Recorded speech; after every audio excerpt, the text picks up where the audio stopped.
Case 1. Judy Buenoano, The Black Widow's Web of Death. 707 Antimeridium. March 30th, 1998. Florida State Prison, Stark, Florida. The air is thick with tension. Outside the prison walls, protesters hold signs. Some demanding justice. Others calling for mercy.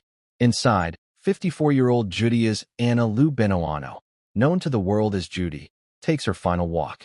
The walk from death row to execution chamber. She's wearing a pale blue prison-issue dress. Her hair is gray now, face lined with age and the weight of 13 years on death row. Guards flank her on both sides. Each step echoes in the corridor. They reach the execution chamber. There sits Old Sparky, Florida's infamous electric chair. Oak construction, leather straps, copper electrodes. The chair that's ended dozens of lives. Judy is strapped in, legs secured, arms bound, chest restrained, head brace positioned. The executioner asks if she has any final words, any last statement, any confession after all these years. She looks directly at the witnesses. Family members of her victims sit watching, reporters scribbling notes, prison officials standing stoic. And Judy Buenoano, the woman who killed at least 4 people, possibly more, the woman who poisoned her own son and then drowned him while he struggled in the water, speaks her final words. No, sir. 2 words. That's it. No remorse. No apology. No explanation. Just no, sir. The executioner nods, steps back. At precisely 7:07 a.m., 2,000 volts of electricity surge through Judy Buenoano's body. Her fists clench. Body goes rigid. The smell of burning flesh fills the chamber. Witnesses turn away. At 7:13 a.m., prison physician checks for pulse. Finds none. Judy Buenoano is pronounced dead. The Black Widow has finally been stopped. But how did she get here? How does a mother, a nurse, a businesswoman become Florida's most prolific female serial killer? That story begins decades earlier, in a childhood marked by violence and tragedy. Born Judy Anna Lou Welty on April 4, 1943, in Quanah, Texas, a small town where everyone knew everyone. Judy's early life was anything but normal. Her mother died when Judy was just 4 years old. 4. An age when children should be playing with dolls, learning to read, feeling safe in their mother's arms. Instead, Judy lost that anchor. Her father remarried quickly. The stepmother was cruel, viciously cruel. Judy and her biological siblings were treated like servants, like burdens. Physical abuse was common, emotional abuse constant, neglect routine. By age 14, just a freshman in high school, Judy had reached her breaking point. The abuse had pushed her to a place of desperate retaliation. One day, in an explosion of rage and pain, 14-year-old Judy attacked her father, stepmother, and stepbrothers with a pot of boiling grease. Hot oil splashing, screams filling the house, burns on skin. It was assault with intent to cause serious bodily harm. The punishment? 2 months in prison. A 14-year-old girl behind bars with adult criminals. Imagine that formative experience. What it does to a developing mind. What lessons it teaches about violence and consequences. After her release, authorities decided Judy couldn't return home. Too dangerous. Too volatile. She was sent to a reform school in Albuquerque, New Mexico, a facility for troubled youth. She spent her teenage years there, away from family, away from anything resembling normal adolescence. She graduated from the reform school in 1959 at age 16. No high school prom. No yearbook memories. No homecoming dances. Just institutionalization and the knowledge that violence was sometimes the only answer. After release, Judy worked various jobs before settling into nursing, becoming a nursing assistant at age 17. This career choice would prove significant. As a nursing assistant, Judy gained intimate knowledge of how the human body works, how medications interact with physiology, how poisons affect organs and systems, how symptoms present, how deaths can appear natural when they're anything but. She was learning skills that would later enable murder. In 1962, at age 19, Judy married Air Force Sergeant James Goodyear. He was a military man. Stable. Good income. Benefits. They seemed like a normal military couple. On March 30th, 1961, a date that would later prove eerily significant, Judy gave birth to a son, Michael. Now she had everything society said she should want. A husband. A child. A home. The American dream in military base housing. But Judy wanted more. Much more. In 1971, Sergeant James Goodyear returned home from a tour of duty in Vietnam. He'd survived one of the most brutal wars in American history. Dodged bullets in the jungles of Southeast Asia. Watched friends die. Endured hardships civilians can barely imagine. He came home thinking the danger was over. Thinking he was safe. He was catastrophically wrong. Just 3 months after returning from Vietnam, 3 months of being home safe with his wife and son, James Goodyear began experiencing strange symptoms. It started with nausea. Mild at first. Just an upset stomach he thought would pass. But it didn't pass. It got worse. The nausea became severe. Constant vomiting followed. He couldn't keep food down. Then came the diarrhea. Uncontrollable. Debilitating. His body was purging itself, but couldn't expel whatever was poisoning his system. Then the hallucinations started. Terrifying visions. Paranoid delusions.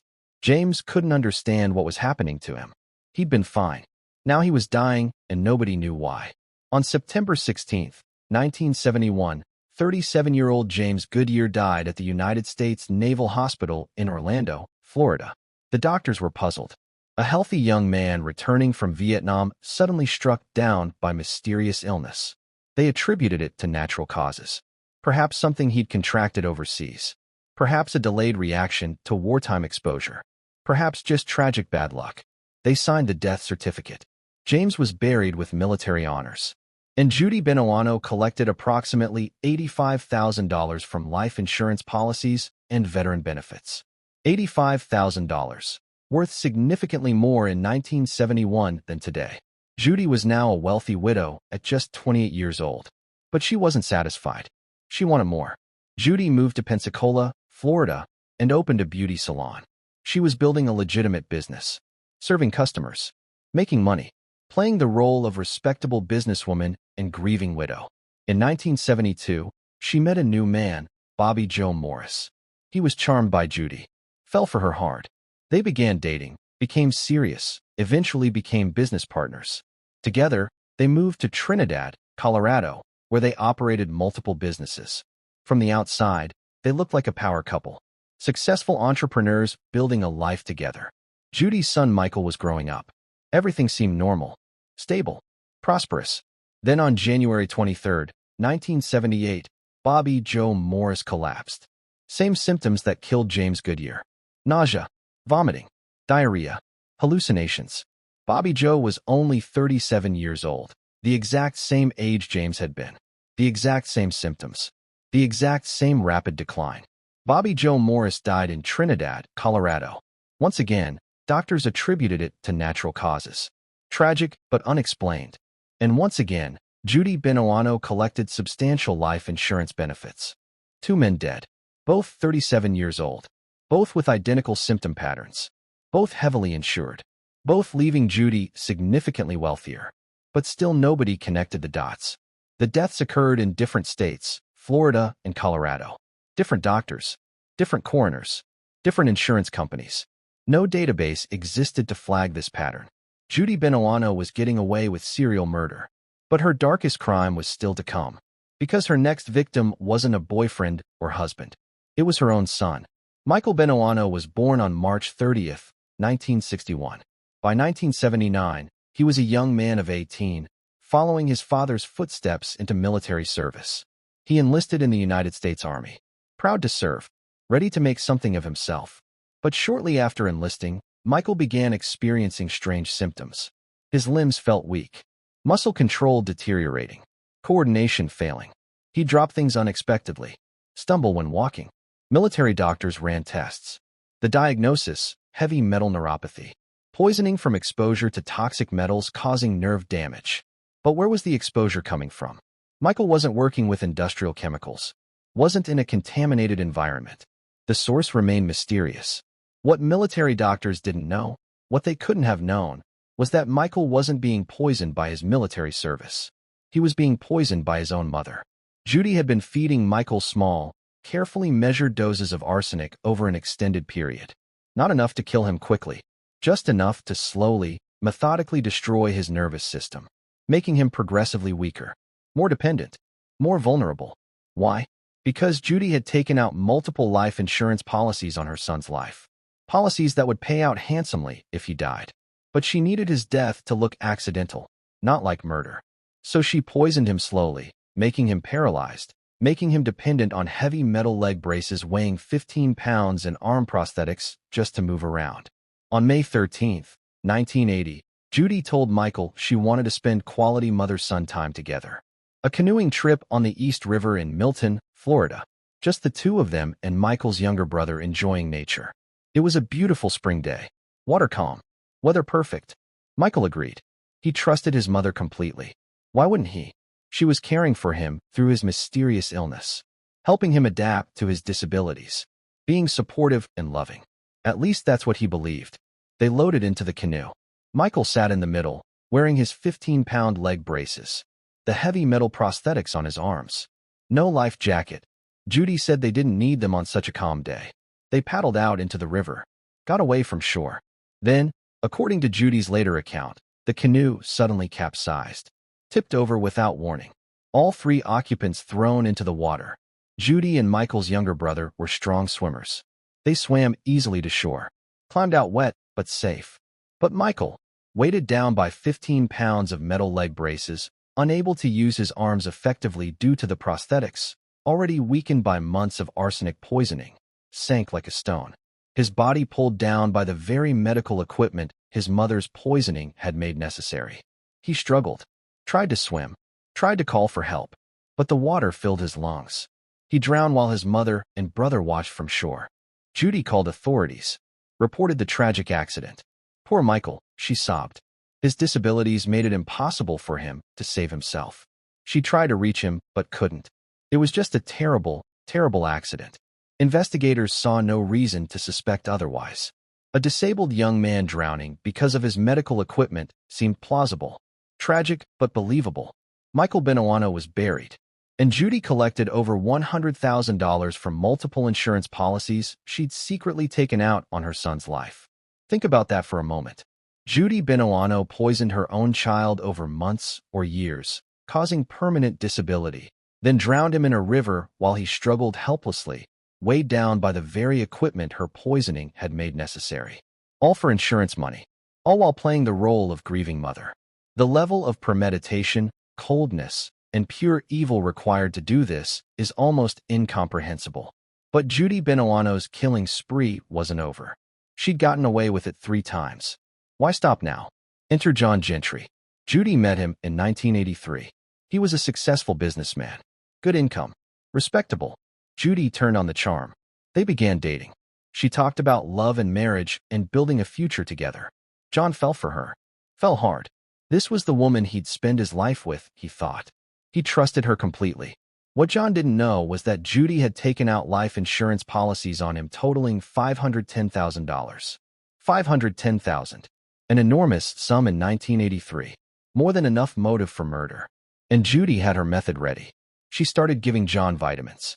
Just vitamin C, she said. Good for his health. Being a caring girlfriend looking out for his well-being. John took them faithfully. Why wouldn't he? He trusted Judy. But John started feeling sick. Nauseous. Weak. Fatigued. The symptoms were familiar. The same ones that had killed James Goodyear and Bobby Joe Morris. But John didn't know about Judy's previous victims. He just knew these vitamins were making him feel terrible. Still, he trusted Judy. She was a nurse. She knew about health and medicine. He kept taking the vitamins.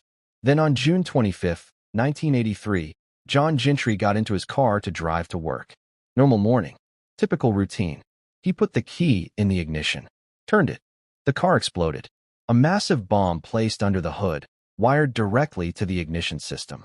The explosion was catastrophic. Metal shredding. Glass shattering. Fire erupting.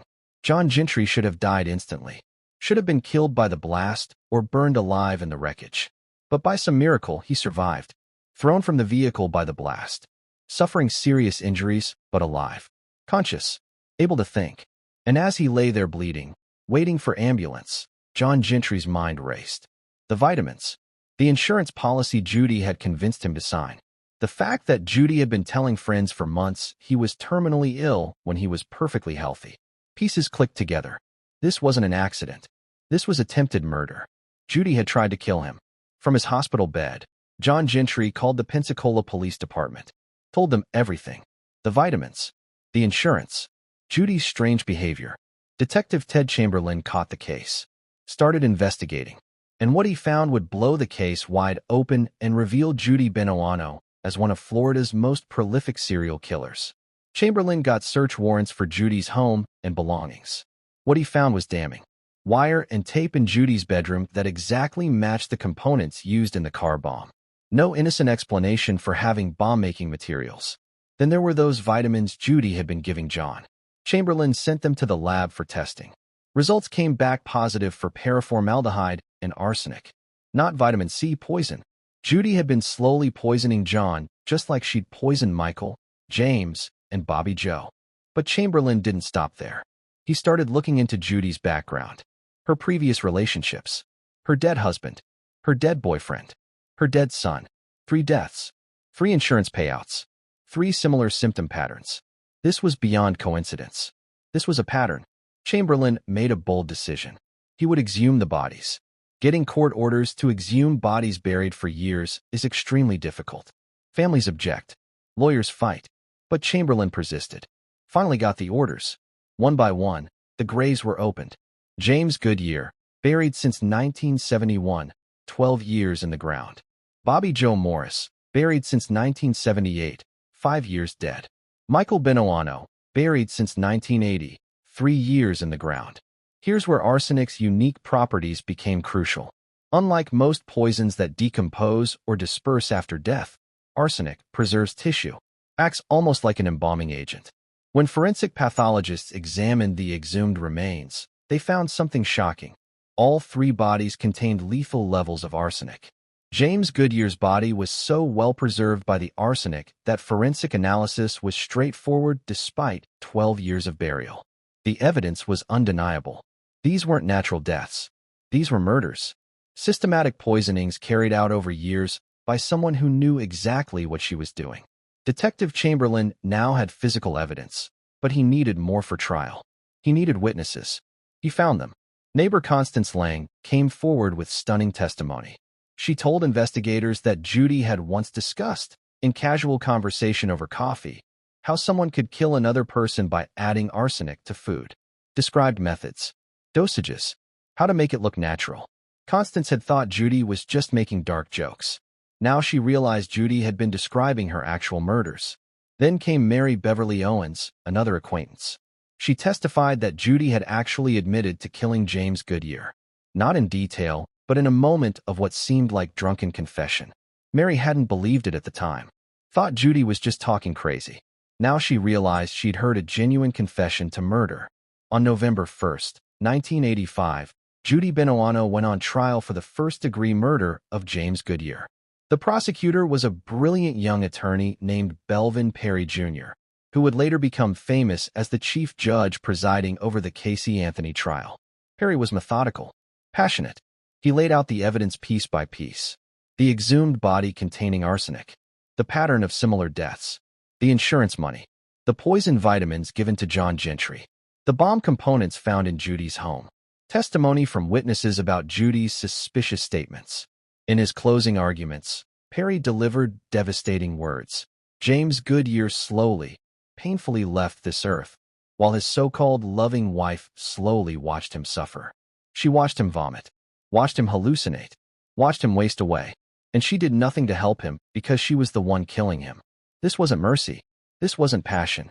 This was cold, calculated, premeditated murder for money. Twisted greed in its purest form. The defense tried arguing the evidence was circumstantial, that arsenic could come from environmental sources, that it was all tragic coincidence. But the jury wasn't buying it. Too many deaths, too much insurance money, too many matching symptoms, too much evidence. After deliberating, the jury found Judy Buenoano guilty of first-degree murder in the death of James Goodyear. They recommended death by a vote of 10-2. 10 jurors believed she deserved execution. Only 2 showed mercy. Orange County Circuit Court Judge Emerson R. Thompson Jr. reviewed the case thoroughly. Found 4 aggravating circumstances: prior violent felony conviction, murder for pecuniary gain, especially heinous and cruel murder, and cold, calculated, premeditated murder. He found zero mitigating circumstances, nothing that lessened her culpability, nothing that suggested mercy was appropriate. Judge Thompson sentenced Judy Buenoano to death by electrocution. She spent the next 13 years on death row at Broward Correctional Institution. 13 years filing appeal after appeal, claiming innocence, insisting she was framed, that police planted evidence, that John Gentry was lying for revenge, that the jury was biased, that her trial was unfair. Every appeal was denied. Every court that reviewed her case upheld the conviction and sentence. The evidence was simply too strong, the pattern too clear, the guilt too obvious. Governor Lawton Chiles signed Judy's death warrant in November 1989. But more appeals delayed execution. Years passed. Witnesses aged.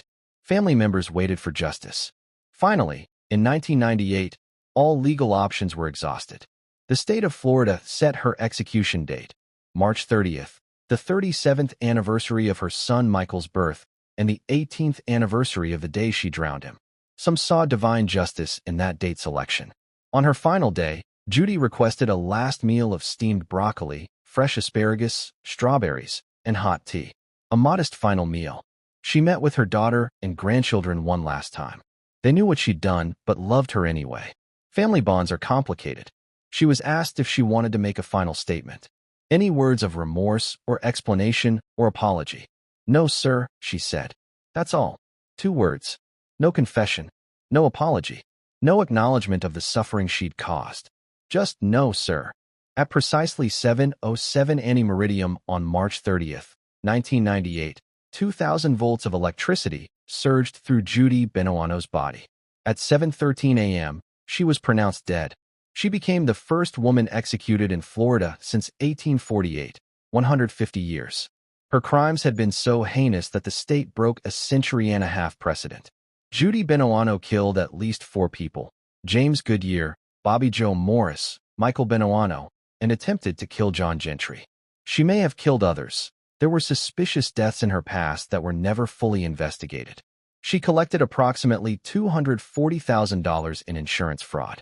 She poisoned her own son over months or years, causing permanent paralysis, then drowned him while he struggled helplessly in the water, weighed down by the very leg braces her poisoning had made necessary. She was a serial killer who used the intimacy of family relationships to murder for profit. The Black Widow was dead, but the horror of what she'd done would haunt Florida forever. Case 2. Ana Maria Cardona, Baby Lollipops, and 27 years of legal battles. November 2nd, 1990. Miami Beach, Florida. Lagos neighborhood. Beautiful area. Expensive homes. Manicured lawns. Safe streets. Florida Power and Light employees are working on routine maintenance when they make a discovery that will haunt them for the rest of their lives. In a trash-strewn vacant lot, hidden in the bushes, they find a small body. A child, wrapped in black plastic trash bags, already decomposing in the Florida heat and humidity. The workers immediately call police. Miami Beach Police Department responds. Officers approach the scene with dread. Finding dead children is the worst part of the job. What they see when they unwrap those trash bags is even worse than they feared. A little boy, maybe 3 or 4 years old.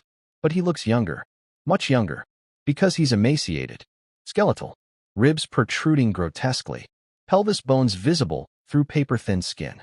He looks like photographs from concentration camps, like a famine victim. This is America. This is affluent Miami Beach. How does a child starve to death here? Medical examiner Dr. Joseph Davis is called to the scene.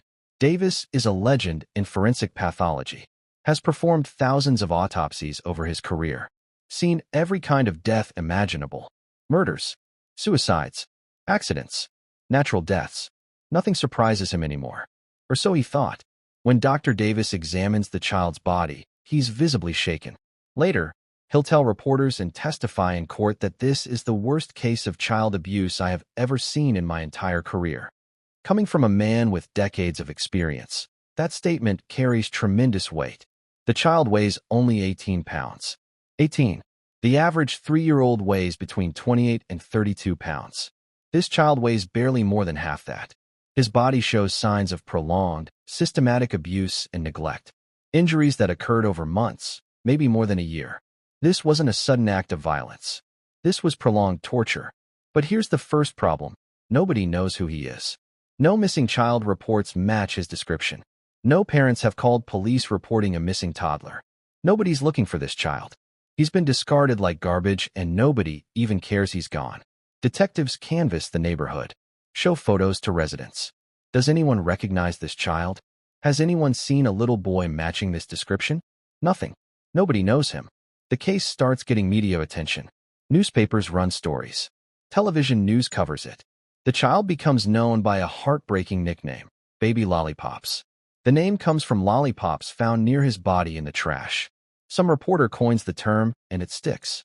For weeks, Baby Lollipops remains unidentified. His body sits in the morgue. Unknown, unclaimed, unmourned. Then investigators catch a break. Dental records. The child had distinctive dental work done. Those records match a boy named Lázaro Figueroa, born September 18, 1987, 3 years old. And now police have a name. They track down the mother, Ana Maria Cardona. Ana Maria Cardona was born November 26, 1961, in Havana, Cuba. She came to the United States during the 1980 Mariel boat lift, that chaotic mass exodus when Fidel Castro suddenly allowed over 125,000 Cubans to leave the island for Florida. Boats of all sizes crossed the dangerous Florida Straits. Thousands of refugees flooded into Miami. Among them, 19-year-old Ana Maria Cardona, pregnant and alone in a foreign country. In Miami's Cuban exile community, Ana met a man who would change her life, Fidel Figueroa.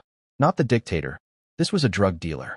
A wealthy, successful cocaine trafficker operating in Miami during the height of the drug wars.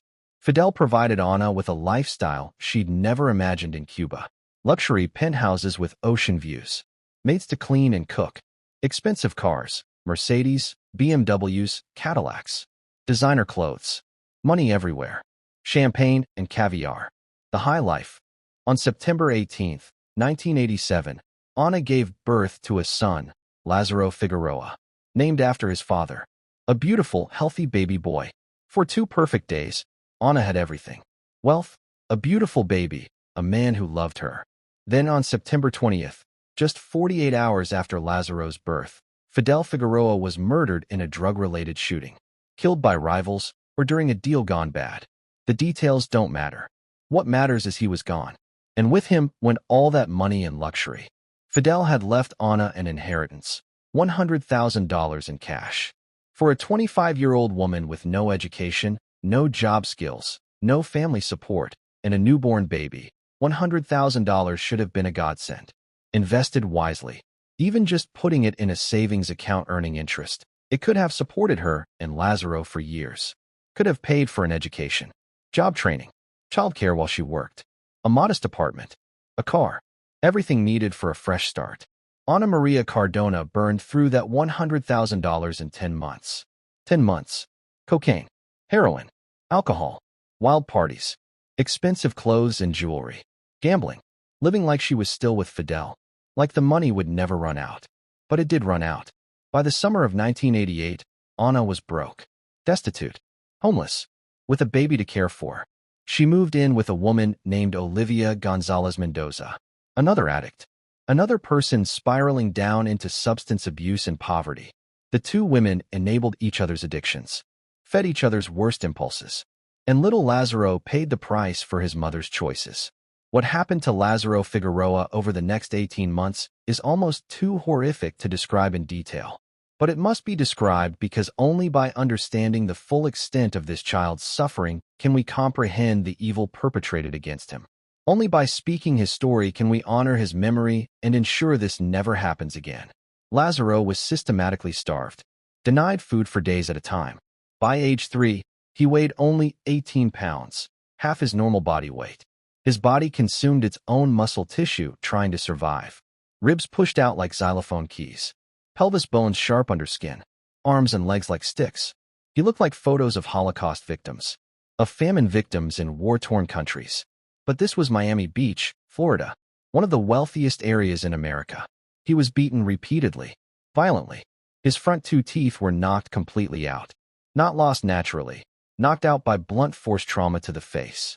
His lips were partially detached from his gums where the frenulum, the connective tissue, had been violently torn.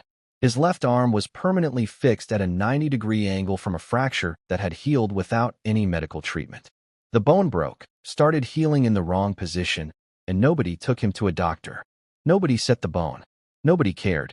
The medical examiner documented multiple skull fractures, cracks in Lazaro's skull from being hit in the head with enough force to break bone.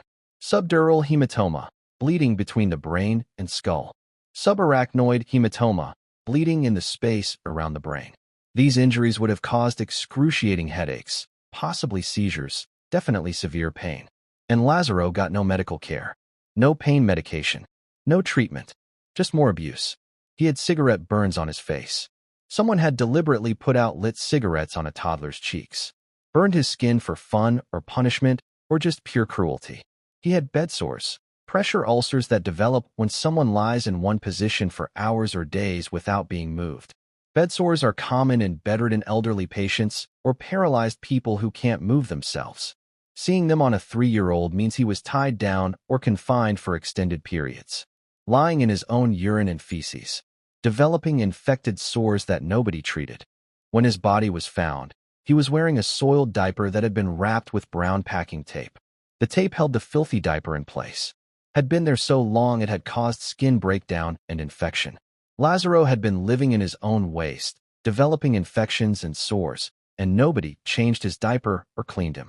According to later testimony, this abuse went on for 18 months, 1.5 years, 547 days of torture, from approximately May 1989 until October 31, 1990. And during all that time, nobody intervened. Neighbors must have heard crying, might have seen Lazaro through windows or outside. But nobody called police. Nobody called Child Protective Services. Nobody saved this child. Then came the final attack. According to Olivia Gonzalez Mendoza's later testimony, she was granted immunity from prosecution in exchange for cooperating. The fatal assault occurred on the last day of October 1990, Halloween night. While other children were trick-or-treating and eating candy, 3-year-old Lazaro was being murdered. Olivia testified that Lazaro was slow in removing his diaper when told to, a task that should take seconds.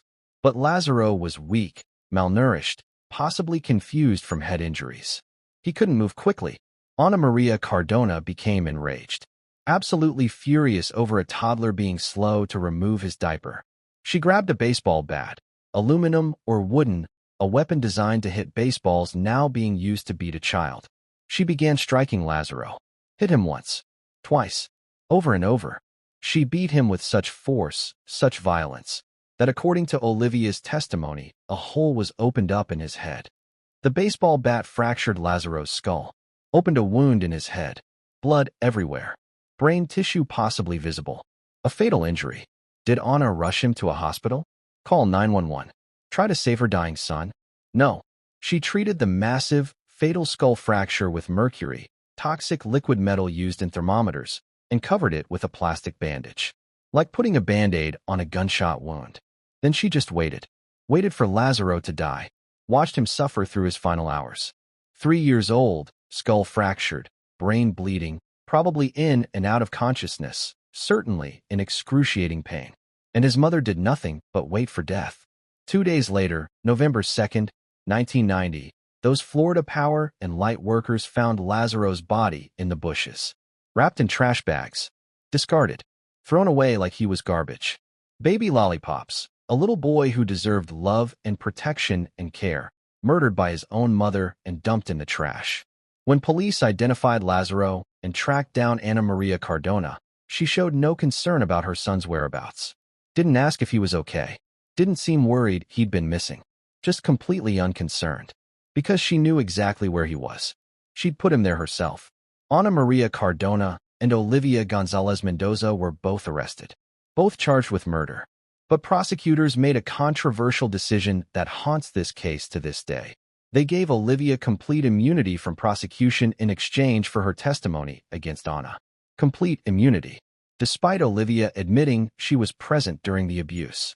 Despite her admitting she participated in some of the violence. Despite her doing nothing to save Lazaro, or call police, or get medical help. She walked free because prosecutors wanted her testimony to convict Anna. The first trial began in 1992 before Judge David L. Tobin in Miami-Dade County Circuit Court. The evidence was overwhelming. Dr. Joseph Davis testified about the 18 months of systematic abuse visible on Lazaro's body, showed autopsy photos to the jury, described each injury in clinical detail. Jurors wept. Olivia Gonzalez-Mendoza testified about the baseball bat attack, described Anna's rage, the sound of the bat hitting Lazaro's skull, the blood. Crime scene photos showed Lazaro's emaciated body, his skeletal frame, the visible evidence of prolonged starvation and abuse. The defense argued that Anna was a drug addict who needed treatment, not execution, that she loved Lazaro but was too addicted to cocaine and heroin to care for him properly, that Olivia was actually the primary abuser and was testifying against Anna to save herself from prosecution, that Anna deserved mercy and rehabilitation. The jury deliberated and found Ana Maria Cardona guilty of first-degree murder. They recommended death. Judge Tobin agreed, calling the abuse the most heinous, atrocious, and cruel of all times he'd seen in his judicial career.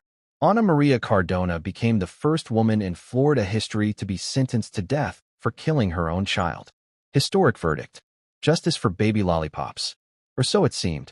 But this case was far from over. In fact, the legal battle was just beginning.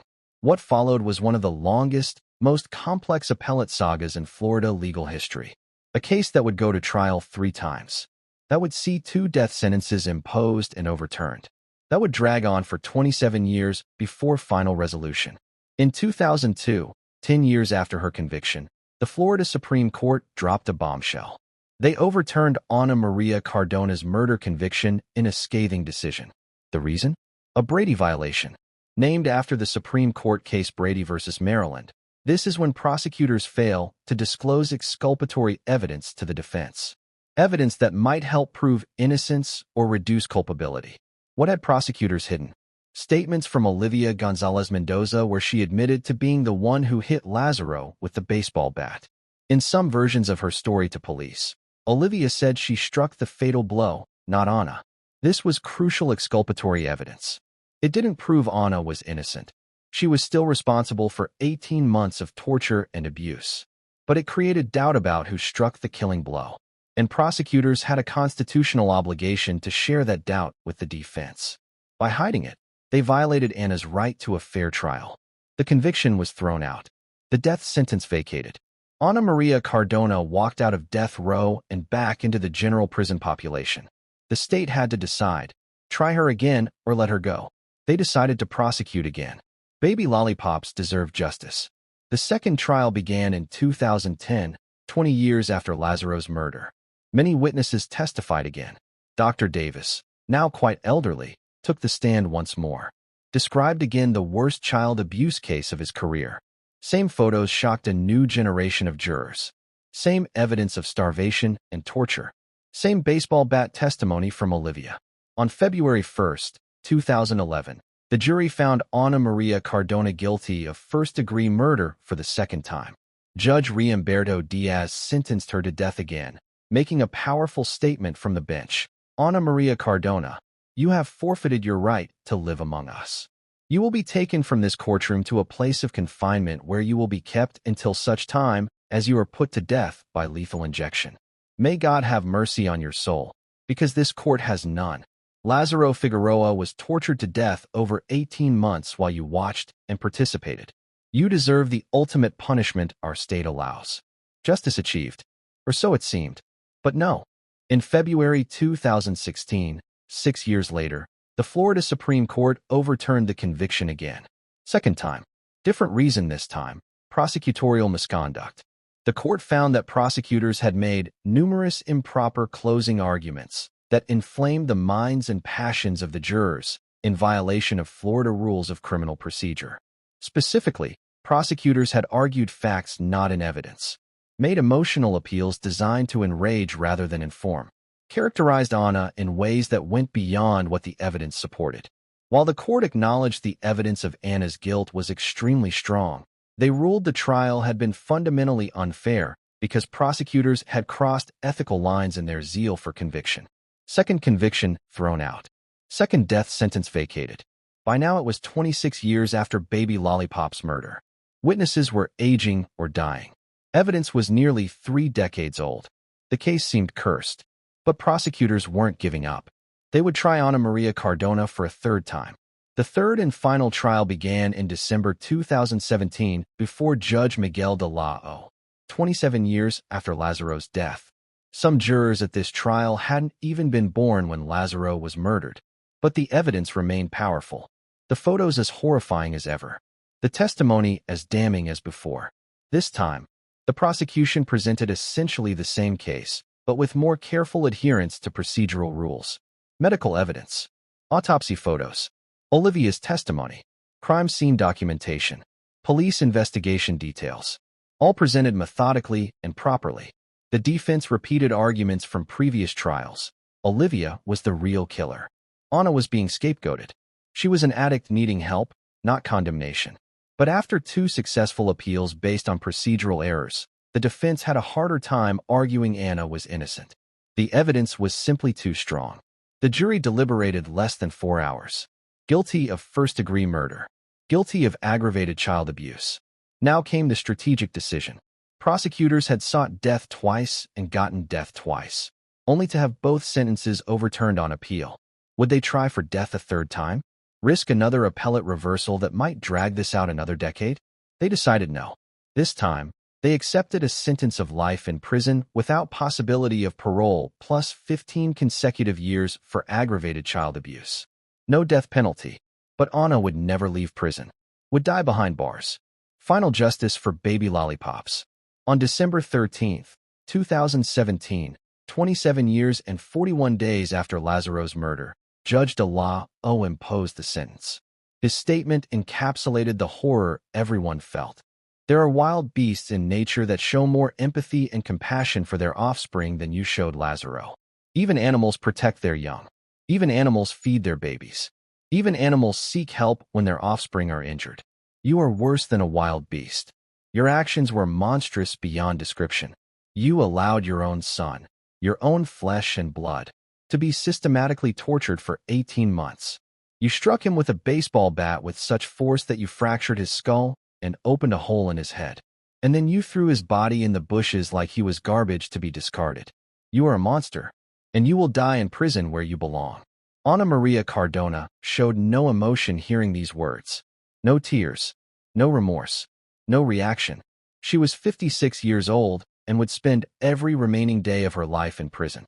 Today, Ana Maria Cardona is inmate number 792142 in the Florida Department of Corrections. She is housed at Lowell Correctional Institution in Ocala, Florida, one of the largest women's prisons in the world. She will not be eligible for parole until approximately 2042, when she will be 80 years old. But her sentence is life without parole, so she will almost certainly die in prison decades before becoming parole eligible. The case of baby Lollipops remains one of the most disturbing in Florida history. It took 3 trials spanning 27 years to achieve final justice. The legal saga became a case study in prosecutorial ethics, Brady violations, and the challenges of trying decades-old cases. But more than legal precedent, it's a reminder of the children who fall through every crack in every system designed to protect them. Lazaro Figueroa was tortured for 18 months. 547 days of suffering. He was seen by neighbors who must have heard crying. He existed in the world. Someone could have called police. Someone could have called Child Protective Services. Someone could have intervened. But nobody did. And a 3-year-old boy died in agony at the hands of the woman who should have protected him above all others. His mother, Ana Maria Cardona, will die in prison. But Lazaro Figueroa, baby Lollipops, will forever be 3 years old. Forever 18 pounds. Forever a symbol of how badly we can fail our most vulnerable. Case 3. Amanda Lewis, a 6-year-old's testimony against his mother. August 8, 2007. Esto, Florida.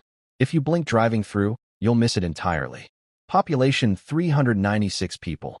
Tiny panhandle town where everybody knows everybody. The kind of place where violent crime simply doesn't happen. Where doors stay unlocked. Where children play outside until dark without parents worrying. A slice of small-town America that feels frozen in time. Safe, peaceful, quiet. until 7-year-old Adriana Elaine Hutto drowned in her family's 4-foot above-ground swimming pool. The kind of cheap pool you buy at Walmart or Target. Set up yourself in the backyard. Fill with a garden hose. Nothing fancy. Just a basic summer luxury for kids to cool off during brutal Florida heat.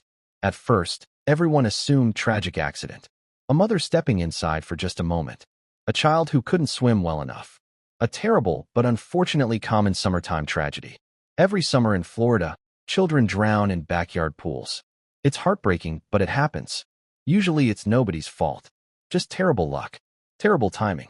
A moment's inattention with fatal consequences.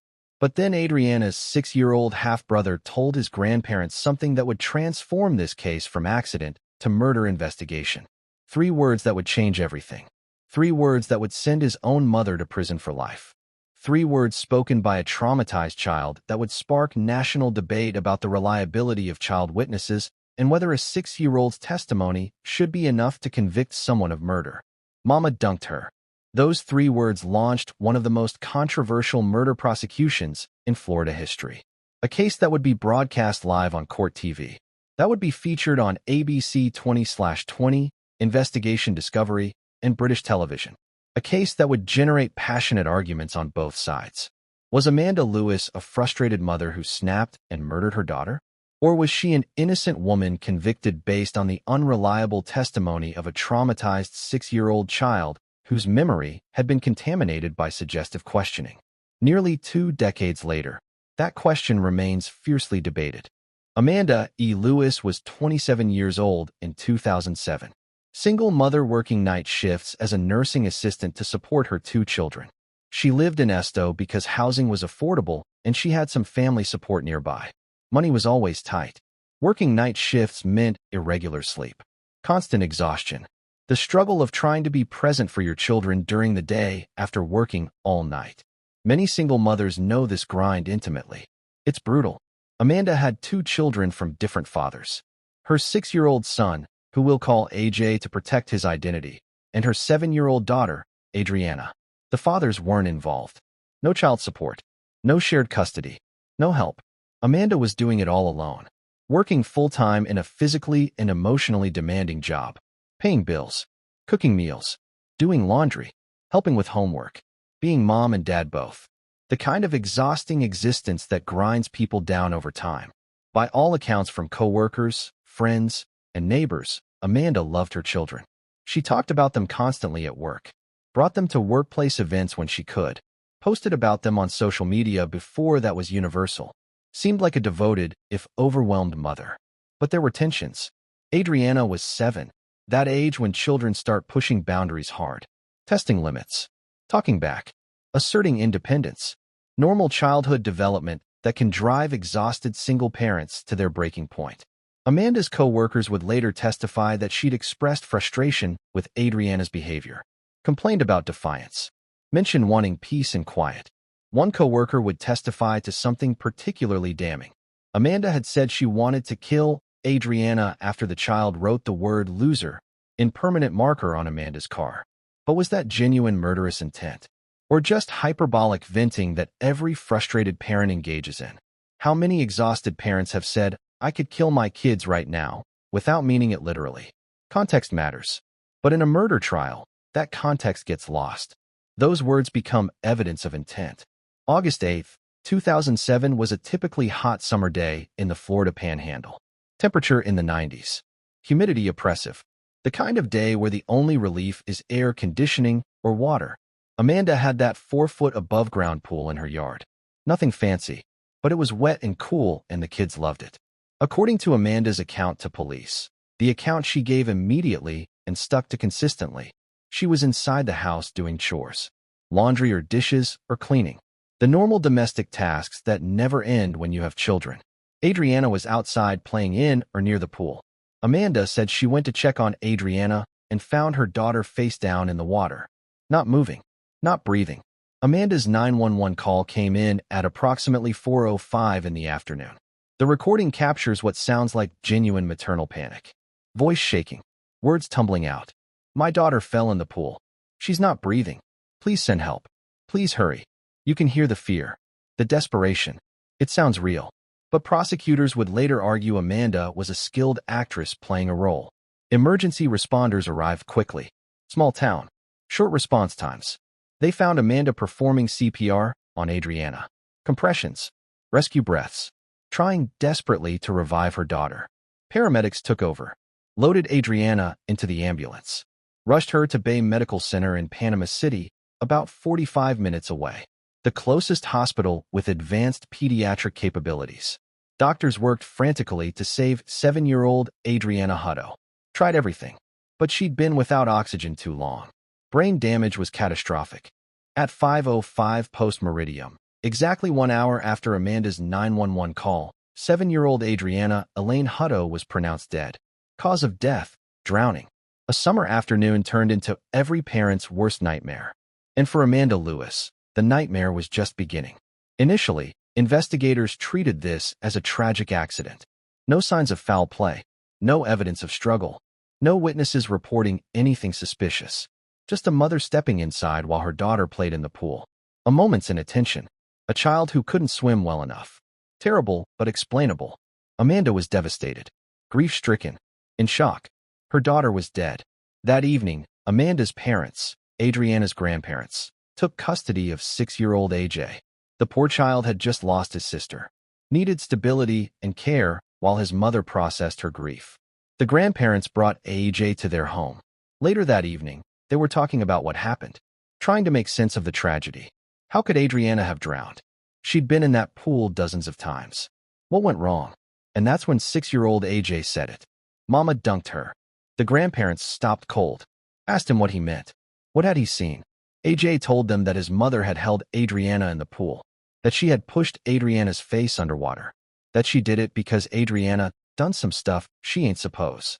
The grandmother and grandfather looked at each other in horror. Their daughter, Amanda, had murdered their granddaughter? It couldn't be true, but their grandson was telling them he'd witnessed it. They had to call police. Within hours, still on August 8th, the same day Adriana died, the grandparents drove AJ to the Holmes County Sheriff's Office. Detectives and Child Protective Services specialists immediately began interviewing the 6-year-old boy. These interviews would become the foundation of the entire criminal case. Everything that followed, the arrest, the prosecution, the conviction, the life sentence, all rested on what 6-year-old AJ Hutto told investigators that night. AJ was interviewed twice on August 8, 2007. Both interviews were videotaped, standard protocol when interviewing child witnesses. The tapes would later be played in court, analyzed by experts, dissected by defense attorneys. In both interviews, AJ told essentially the same story with some variations in detail. His mother had held Adriana in the pool, had pushed her face down into the water, had held her there. AJ physically demonstrated with his own hands how his mother had gripped Adriana's head, showed where the hands were placed, how much pressure was applied. During one interview, investigators asked AJ to draw a picture of what he'd seen. Child psychologists often use drawing as a way for traumatized children to process and communicate what they've experienced. AJ drew a picture depicting what he said he witnessed. On the drawing, he wrote the words "she did" and "to bad," misspelled but clear, in a child's handwriting. The investigators saw this as powerful evidence, an unprompted statement from a child witness, a drawing created without adult suggestion. It seemed credible. To the investigators and prosecutors, this was a straightforward case. They had an eyewitness. Yes, only 6 years old, but an eyewitness nonetheless, who clearly stated he saw his mother drown his sister. The child's story was consistent across multiple interviews. He provided physical demonstrations. He created a drawing. There was no reason to doubt him. Children don't lie about these things, the thinking went. Especially not when interviewed properly by trained professionals. Time to arrest Amanda Lewis. But was AJ really a reliable witness? That question would become the central battleground of this case. And it's a question with no easy answer. The autopsy performed by medical examiner Dr. Charles Siebert revealed drowning as the cause of death. That much was certain. Adriana's lungs were full of water. She drowned. But Siebert found something else that prosecutors seized on: multiple bruises on Adriana's forehead, cheeks, and chin. Siebert noted in his report that these bruises could be consistent with someone forcibly holding a child's face underwater. The pattern and location matched where fingers and thumbs might grip a child's head. If you wanted to hold someone's face underwater, you'd grip the head from above. Thumbs on forehead, fingers wrapping around cheeks and jaw. Exactly where Adriana's bruises were located. Prosecutors argued this physical evidence corroborated A.J.'s testimony. The bruises proved someone had gripped Adriana's head and held her underwater, just like A.J. described. The medical evidence matched the eyewitness account. Case closed. But the defense had a very different interpretation. Those bruises could have come from numerous sources. CPR attempts, Amanda and paramedics pressing on Adriana's chest and face, trying to revive her. Adriana bumping against the pool sides or bottom during an accidental drowning. Previous unrelated injuries from normal childhood roughhousing that just happened to be visible on autopsy. Bruises on active 7-year-olds are incredibly common.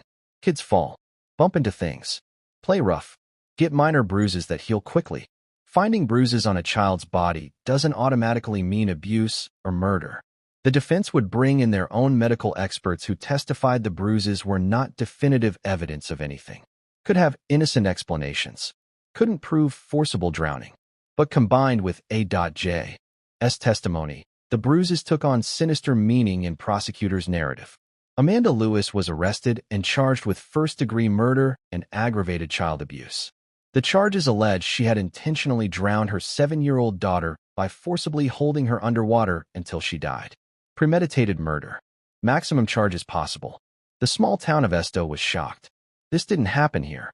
And the idea that a mother could drown her own child in broad daylight was incomprehensible to the tight-knit community. Amanda maintained her innocence from the moment of arrest.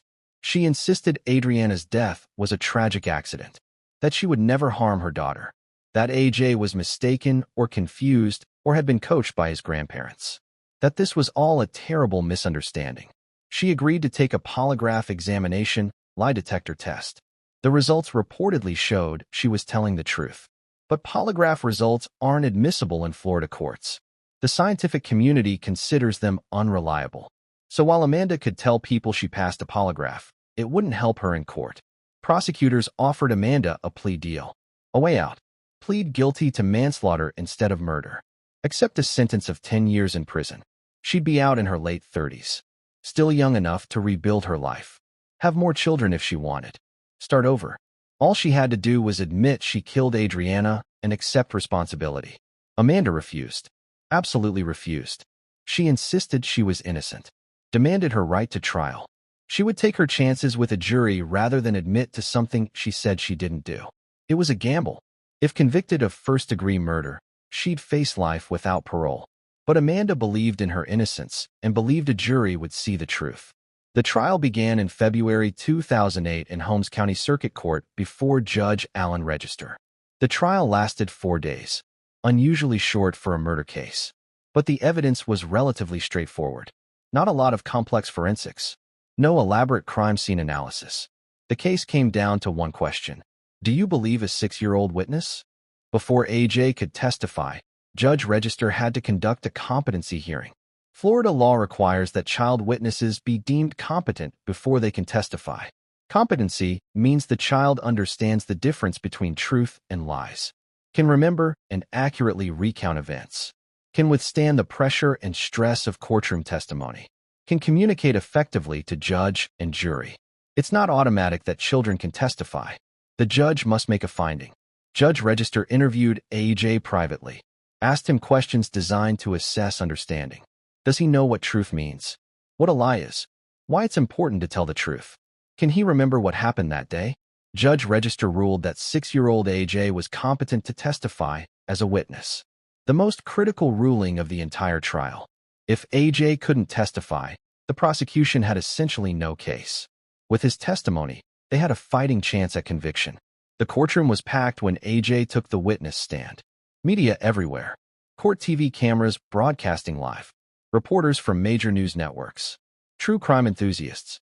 Legal observers. Family members on both sides. Everyone wanted to see a 6-year-old testify against his own mother in a murder trial. It was unprecedented. Compelling. Heartbreaking. A.J. walked to the witness stand. So small he needed a booster to see over the witness box. The prosecutor, Larry Basford, spoke gently, asked AJ to describe what happened on August 8th. In a small, clear voice, AJ recounted his story. His mother had held Adriana in the pool, pushed her face into the water, held her down.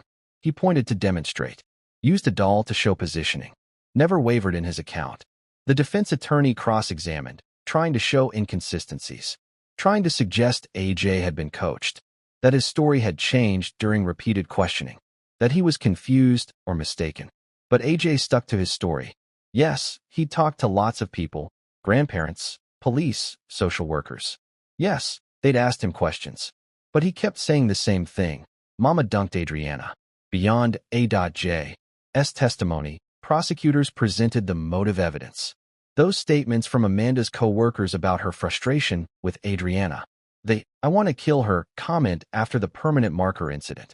Testimony painting Amanda as an overwhelmed, angry mother at the breaking point. A mother who snapped, who acted on rage in a moment of terrible violence. Prosecutors argued this wasn't a loving mother who suffered a tragic accident.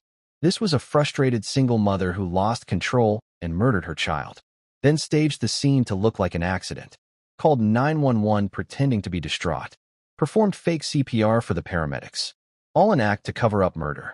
And only her 6-year-old son knew the truth and had the courage to tell it. The defense strategy was to attack A.J.'s credibility without attacking AJ himself. A delicate balance. They couldn't call a 6-year-old a liar. That would turn the jury against them immediately. Instead, they argued that young children's memories are highly malleable, susceptible to suggestion and contamination. That repeated questioning by multiple adults can actually create false memories. That AJ might genuinely believe his version of events even if it's not what actually happened. Defense experts testified about child psychology and memory formation, explained how children's brains process trauma differently than adults, how interviewing techniques can inadvertently plant suggestions, how a child questioned by grandparents who are grief-stricken and looking for someone to blame, then by police who suspect murder, then by social workers who are trained to find abuse, how that child's story might evolve and change to match what the adults seem to want to hear. They emphasized that Amanda had immediately called 911, had performed CPR trying to save Adriana, that neighbors and coworkers described her as a loving mother, that she'd taken and reportedly passed a polygraph test, that there was no physical evidence of a struggle at the pool, no defensive wounds on Adriana, no evidence she'd fought back against being drowned. The defense asked the jury, if Amanda wanted to murder Adriana, would she do it in broad daylight where her 6-year-old son could witness? Wouldn't she send AJ inside? Wouldn't she wait until she was alone with Adriana? The whole scenario made no sense as premeditated murder. It was much more consistent with a tragic accident and a traumatized 6-year-old's confused memory. But here's the problem the defense faced. AJ was sympathetic, innocent, clearly traumatized by losing his sister. He had no apparent reason to lie, no motive to falsely accuse his mother. When that little boy sat on the witness stand and said, "Mama dunked her," it was powerful, heartbreaking, believable, and the jury believed him. After approximately 2 hours of deliberation, including a lunch break, the jury returned on a February afternoon in 2008 with their verdict. Guilty of first-degree murder. Guilty of aggravated child abuse. Amanda Lewis collapsed when she heard the words. Her family wept. AJ's testimony had convicted his own mother of murdering his sister. Judge Register sentenced Amanda to the maximum penalty allowed by law. Life in prison without possibility of parole plus 30 consecutive years for the child abuse conviction. Amanda Lewis was 28 years old. She would spend every remaining day of her life behind bars. Would die in prison. All based primarily on what her 6-year-old son said he saw. The case generated massive media attention. Court TV had broadcast the entire trial under the title Poolside Nightmare. The image of a 6-year-old testifying against his own mother was compelling television. Ratings gold. Human drama at its most raw and painful. ABC's 20/20 produced a special episode called What AJ Saw, examining whether a 6-year-old's testimony should be sufficient for murder conviction. They interviewed legal experts, child psychologists, jury consultants. Opinion was divided. Some believed children can be reliable witnesses and A.J.'s testimony was credible. Others believe convicting someone based primarily on a 6-year-old's account was fundamentally unjust and dangerous. Investigation Discovery aired the case on True Crime with Aphrodite Jones. British journalist Piers Morgan interviewed Amanda Lewis in prison for his show, Killer Women, with Piers Morgan. Amanda continued maintaining her innocence, insisted she loved Adriana, that this was a terrible accident, that her son was wrong, that someday the truth would come out. The case became a touchstone in legal and psychological circles for debates about child witness reliability. Law review articles were written. Child development experts published studies. Defense attorneys in other cases cited Amanda Lewis as an example of wrongful conviction based on unreliable child testimony. Prosecutors cited it as an example of successfully prosecuting a case with a child witness despite defense attacks on credibility. In the years since her conviction, Amanda Lewis has maintained her innocence and filed multiple appeals. All have been denied. The Florida appellate courts have upheld her conviction repeatedly, but new attention has come to the case recently. In 2024, a podcast called Inestio, What Really Happened to Adriana Hutto, conducted an extensive investigation into the case. The podcast won the True Crime Awards UK in 2025, bringing renewed international attention to questions about the conviction. The podcast examined the interview techniques used with AJ, the timeline of events, whether the physical evidence actually supported the prosecution's theory. The Undisclosed podcast, known for investigating potentially wrongful convictions and famous for helping exonerate Adnan Syed, produced an 11-episode series examining the Amanda Lewis case in forensic detail.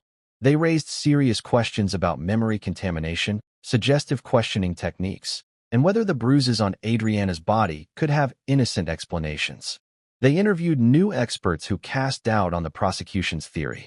In November 2025, Amanda Lewis filed a motion for post-conviction relief in Holmes County Circuit Court. The motion alleges constitutional violations regarding the jury that convicted her. Specifically, the motion claims that one juror was only 17 years old at the time of trial, below the legal age to serve on a jury in Florida, which is 18. If this allegation is true and can be proven, it could be grounds for a new trial. A 17-year-old serving on a jury is a fundamental violation of Florida law. The motion also raises other issues about jury selection and conduct. As of now, that motion is pending before the court. The state is fighting it, arguing the claims are without merit, but it represents a potential new chapter in this long-running case. Amanda Lewis remains incarcerated at Homestead Correctional Institution in Florida City, Florida. She's serving her life sentence. She's now in her mid-40s, has spent nearly 2 decades behind bars. If her appeals fail, she'll die in prison, all because of what her 6-year-old son said he witnessed. This case forces us to confront deeply uncomfortable questions with no easy answers. Can a 6-year-old be a reliable witness to murder? Research on child development and memory gives us conflicting answers. Some studies show children can accurately recall traumatic events they've witnessed, especially when interviewed properly using non-suggestive techniques. Other studies show children's memories are highly malleable, especially when questioned repeatedly by authority figures who have a theory about what happened. Was A.J. Hutto telling the truth about what he saw? Or did a traumatized child, questioned by multiple adults in the hours and days after his sister's death, construct a narrative that he came to genuinely believe, but that didn't actually reflect reality? We may never know with certainty. Should prosecutors have brought charges based primarily on a 6-year-old's testimony? Should the jury have convicted based on that testimony? Legal ethicists and scholars continue debating these questions. Some argue that excluding child witnesses from testifying denies justice to victims and allows perpetrators to escape accountability. Others argue that the risk of wrongful conviction based on unreliable child testimony is too high, that we need stronger corroborating evidence before we send someone to prison for life. Here's what we know for certain. 7-year-old Adriana Hutto is dead. She drowned in a backyard pool on a summer afternoon. 6-year-old A.J. Hutto testified that he saw his mother drown her. A jury believed him. Amanda Lewis will almost certainly die in prison based on what that 6-year-old boy said. If A.J. was right, if he accurately witnessed his mother murdering his sister, then justice has been served. A murderer is behind bars where she belongs. But if A.J. was wrong, If this truly was a tragic accident and a traumatized child's memory became contaminated through repeated questioning, then an innocent woman is serving a life sentence for a crime she didn't commit. An innocent woman is being punished for the worst moment of her life, losing her daughter. The truth may never be known with absolute certainty. But one thing is undeniable. This family was destroyed on August 8, 2007. Adriana is dead. AJ had to testify against his own mother. Amanda is in prison for life. No matter what actually happened in that pool, everyone involved lost everything. And that's the real tragedy of this case. Case 4. Alexandra Tobias, when FarmVille killed a baby. January 19, 2010. Jacksonville, Florida. 22-year-old Alexandra Victoria Tobias is sitting at her computer playing FarmVille on Facebook. If you remember the late 2000s and early 2010s, FarmVille was absolutely everywhere. A simple farming simulation game developed by Zynga that became a global phenomenon.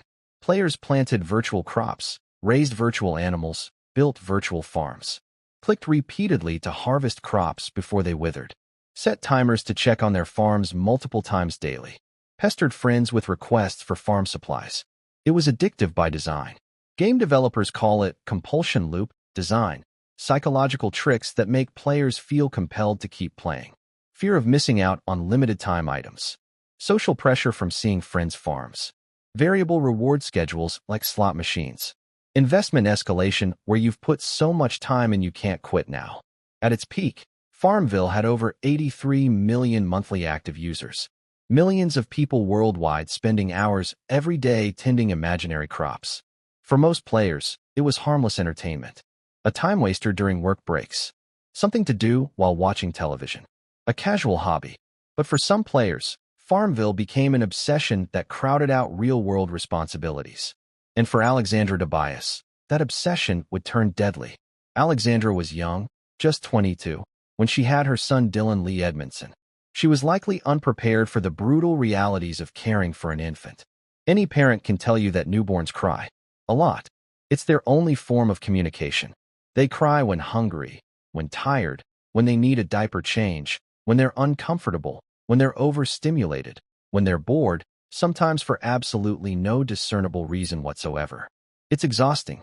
It's frustrating. Every parent hits moments where they're at the absolute end of their rope, where the crying feels like it will never stop, where you just need 5 minutes of peace and quiet.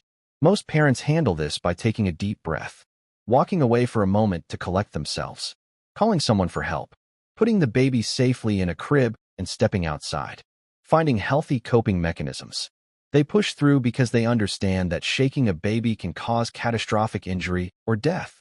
Everyone knows this. It's drilled into new parents at hospitals, in parenting classes, by pediatricians. Never, ever shake a baby. Ever. The fragile brain bouncing inside the skull causes bleeding, swelling, irreversible damage, often death. But on the evening of January 19, 2010, when 3-month-old Dylan Lee Edmondson started crying and interrupted Alexandra's FarmVille session, she didn't walk away. She didn't take a deep breath. She didn't call for help. She was in the middle of tending her virtual farm. Her crops needed harvesting. Her digital animals needed feeding. This was important to her. More important, in that moment, than her crying baby. According to investigation findings and Alexandra's own later admissions, Dylan was crying persistently. Alexandra was at her computer, deeply engaged in FarmVille. The baby's crying was disrupting her concentration, making it hard to play, frustrating her. In an explosion of rage, Alexandra picked up 3-month-old Dylan and shook him violently. The force was extreme. The baby's head whipped back and forth. His brain slammed against the inside of his skull. During the shaking, Dylan's head may have struck the computer itself, adding blunt force trauma to the shaking injury. Alexandra put Dylan down. Did she immediately recognize what she'd done? Did she understand she'd just inflicted potentially fatal injuries on her infant son? She didn't call 911. Didn't rush Dylan to emergency room. Instead, she smoked a cigarette, tried to calm herself down, tried to compose herself, tried to go back to her game. But Dylan kept crying. His brain was swelling inside his skull. The shaking had caused subdural hematoma, bleeding between brain and skull, increased intracranial pressure, neurological damage. He was in agony. His undeveloped nervous system was screaming that something catastrophically wrong had happened to his brain. The crying wasn't typical infant fussiness. This was pain, distress, emergency. And Alexandra, instead of getting immediate medical help that might have saved Dylan's life, picked him up and shook him again. Second violent shaking episode. More brain trauma. More bleeding. More damage. This time, Dylan fell unconscious. Stopped crying. Stopped moving. Only then did Alexandra call 911. But she didn't tell the truth about what happened. She lied. When emergency responders arrived, Alexandra told them a story designed to explain Dylan's injuries without implicating herself. She said the family dog had knocked Dylan off a couch, causing him to hit his head on the floor. A freak accident. Nobody's fault. Just unfortunate. The paramedics had no reason to doubt her immediately. Accidents happen with babies and pets. They rushed Dylan to the hospital in critical condition. Doctors worked desperately to save 3-month-old Dylan Lee Edmondson. But the injuries were too severe. The brain damage too extensive. Dylan had been without adequate oxygen. Had suffered multiple traumatic brain injuries from violent shaking. On January 20th, 2010, the day after the shaking, 3-month-old Dylan died without ever regaining consciousness. Jacksonville Sheriff's Office homicide detectives began investigating the circumstances of Dylan's death. The dog story didn't make sense. The injuries weren't consistent with a fall from a couch. Medical examiners immediately recognized the telltale signs of shaken baby syndrome, a specific constellation of injuries that can only be caused by violent shaking, not by falls or accidents. Shaken baby syndrome presents with a characteristic triad of injuries: subdural hematoma, bleeding in the brain, retinal hemorrhages, bleeding in the eyes, and brain swelling. These three findings together are diagnostic of violent shaking. A fall from a couch, even onto a hard floor, doesn't produce this injury pattern. The physics don't work. The forces involved in a short-distance fall aren't sufficient to cause these specific injuries. Detectives began questioning Alexandra more intensively, challenged her story, pointed out the medical impossibility of her explanation, told her the doctors knew Dylan hadn't been injured the way she described. The story started falling apart under scrutiny. Alexandra became defensive, then evasive, then silent. She was arrested and charged with child abuse, booked into Duval County Jail. There, Alexandra was housed with another inmate named Lois Hay. And Alexandra, perhaps needing to unburden herself of the terrible secret she was carrying, perhaps seeking understanding or forgiveness, perhaps just unable to keep lying, confessed to her cellmate what had really happened. Lois Hay later testified about that conversation in devastating detail. She said she asked Alexandra what she was charged with. Normal question inmates ask each other. Alexandra replied, "Murder." Hay was shocked. This young woman didn't look like a murderer. She asked, "Murder? Who did you murder?" And Alexandra answered, "I murdered my baby. My own baby." Hay pressed for details, and Alexandra explained. She'd shaken her baby. During the shaking, the baby had hit his head on the computer she was using to play FarmVille. Her virtual farm had been more important than her real baby's life. This jailhouse confession, combined with the medical evidence proving shaken baby syndrome and the inconsistencies in Alexandra's original story, gave prosecutors everything they needed. The charges were upgraded from child abuse to second-degree murder. Alexandra Tobias was going to be tried for murdering her 3-month-old son. Rather than face trial, Alexandra entered a guilty plea to second-degree murder in October 2010. Pleading guilty meant avoiding the uncertainty of trial, but also meant giving up the right to appeal the conviction. She would throw herself on the mercy of the court at sentencing. The sentencing hearing was scheduled for February 1st, 2011. This was Alexandra's opportunity to explain herself, to express remorse, to humanize herself before the judge, to argue for a lenient sentence that would give her a chance at redemption and rehabilitation. She was only 23 years old, had her whole life ahead of her. One terrible mistake shouldn't define her entire existence, her attorneys would argue. Alexandra stood before Judge Adrian G. Soud and made a statement. She said, "I am trying to say this is not a plea about pity. I'm asking for mercy. I realize I do deserve consequences, but the death of my son is a life sentence in itself. So could you please consider that I am still young and I have ambitions, potential, hopes, and dreams. I hope that you can see that I can still contribute to society if given a chance." It was a calculated appeal to the judge's compassion. Yes, I made a terrible mistake, but I'm still a human being with value and potential. I'm suffering too. Losing my son is punishment enough. I'm young. Don't throw away my entire life. I can still be productive, still contribute, still have hopes and dreams. It was the kind of statement defense attorneys help clients craft, designed to evoke sympathy, to make the judge see the defendant as redeemable rather than monstrous. Judge Saud listened to Alexandra's plea for mercy, listened to her talk about her ambitions and hopes and dreams. And then he responded with words that would make headlines around the world and define this case in the public consciousness forever. He who is the most defenseless among us was murdered by his own mommy. And why? Because he was crying during a game of FishVille or FarmVille or whatever was going on during Facebooking time that day. Judge Saud's words captured perfectly what made this case so shocking. This wasn't a mother in the grip of psychosis who couldn't distinguish reality. This wasn't someone with severe, untreated mental illness. This wasn't a mother in an abusive relationship acting under duress. This wasn't even a mother who snapped during prolonged crying and immediately called for help. This was a mother who killed her baby because he interrupted her Facebook game, because her virtual farm was more important than her real child, because digital crops that didn't even exist mattered more than the life of her own son. The sheer banality of the motive, the ordinariness of it, made it somehow more horrifying than if there had been some grand psychiatric explanation.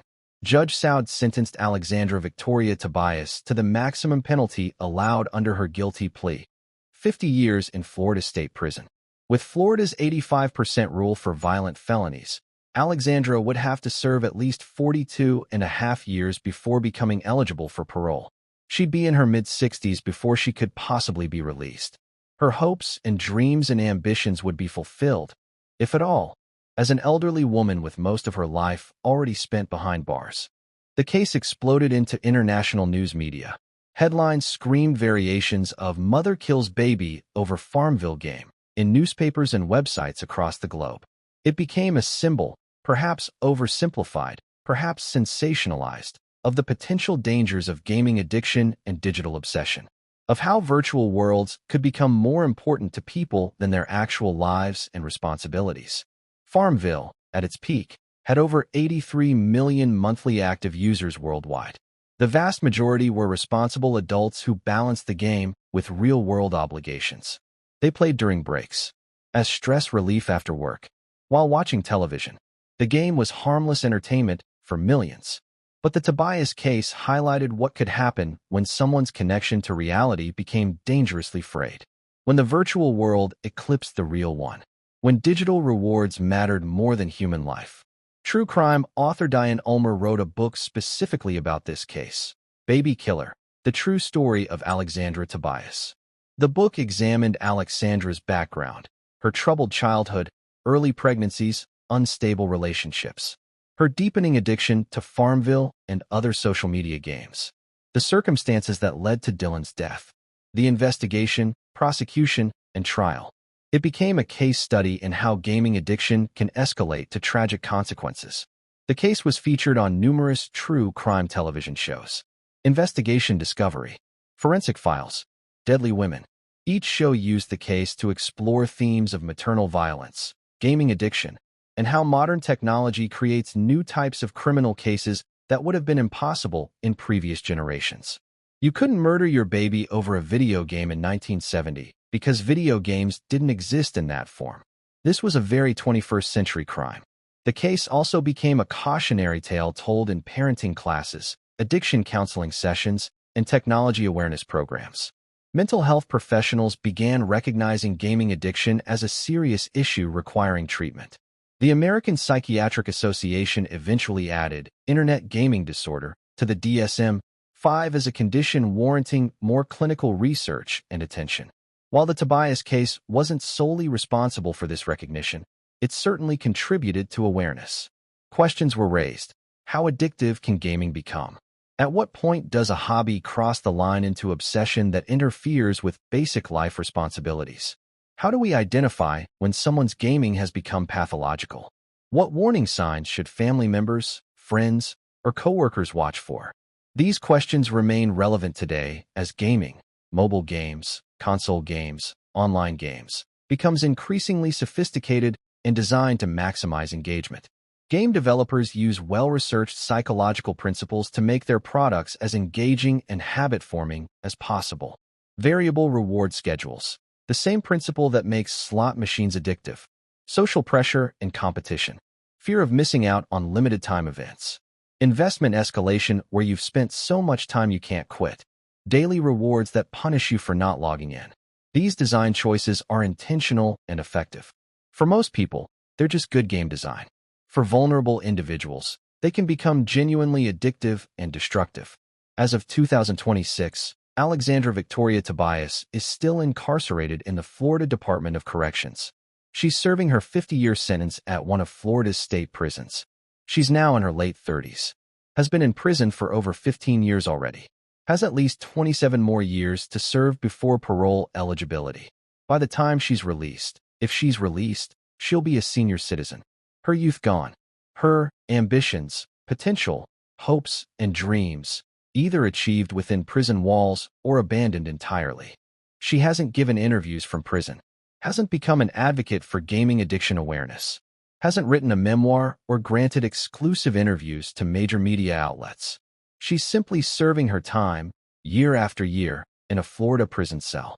While the baby she killed, 3-month-old Dylan Lee Edmondson, remains forever frozen at 3 months old. Forever a victim of his mother's addiction to a virtual farm that didn't even really exist. The FarmVille murder, as it became known, forces us to confront uncomfortable truths about the digital age we live in. Social media games, mobile apps, online platforms are all designed to capture and hold our attention, to make us check our phones compulsively, to prioritize digital interactions over face-to-face relationships, to value virtual achievements and rewards. For most of us, this is manageable. Annoying perhaps, but manageable. But for some people, the pull of the digital world becomes overwhelming, becomes more important than jobs, relationships, health, safety, even their own children. And when that happens, tragedy can follow. Alexandra Tobias shook her 3-month-old baby to death, twice, because he interrupted her Facebook game. Let that sink in. A baby died because virtual crops needed harvesting. The case stands as a permanent reminder that our increasing immersion in digital worlds carries risks, that we need awareness and balance, that parents have responsibilities to their real children that must always take precedence over virtual worlds. That 50 years in prison is what happens when you forget that fundamental truth.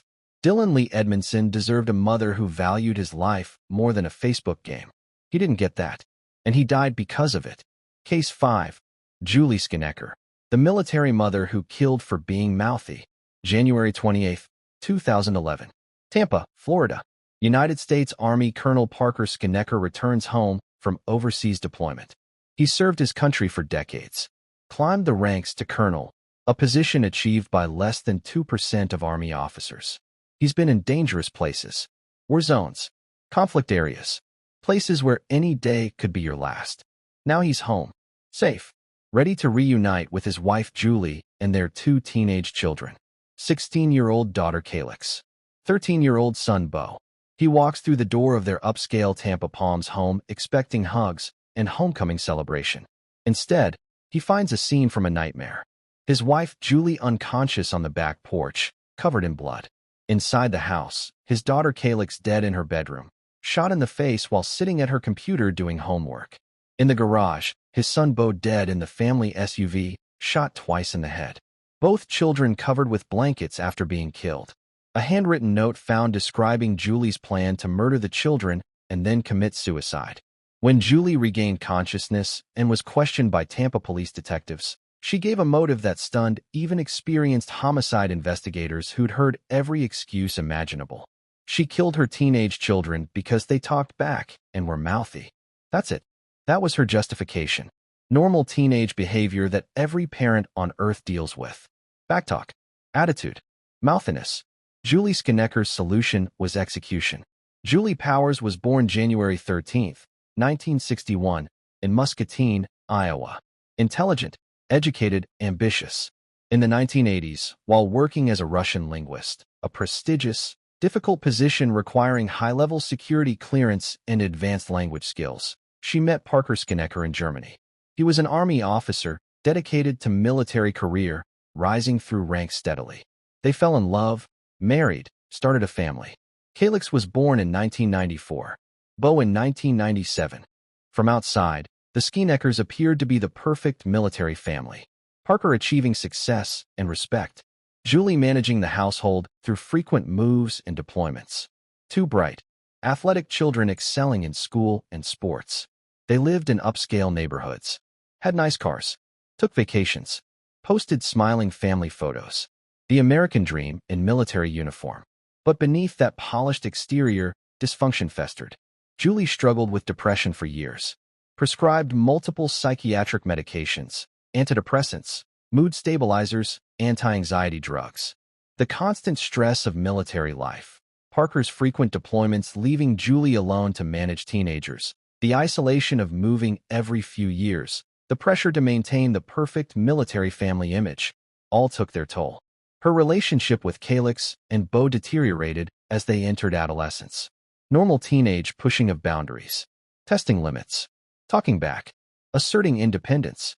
In November 2010, just 2 months before the murders, police were called to the Schenecker home. 16-year-old Calix had told a school counselor her mother had hit her. Not a single slap.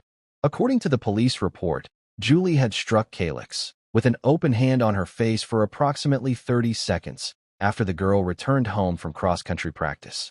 30 seconds of continuous face slapping is significant violence. It shows rage and loss of control. Tampa Police Department investigated. Florida Department of Children and Families got involved. They interviewed Julie, interviewed Calix, assessed the home situation. But no charges were filed. Julie claimed it was a one-time incident. A moment of frustration that wouldn't happen again. Calix didn't push for her mother to be prosecuted. The investigation was closed. Case dismissed. Looking back now, this was the clearest possible warning sign. A mother repeatedly striking her teenage daughter in the face shows a dangerous level of anger and inability to control violent impulses. Red flags everywhere.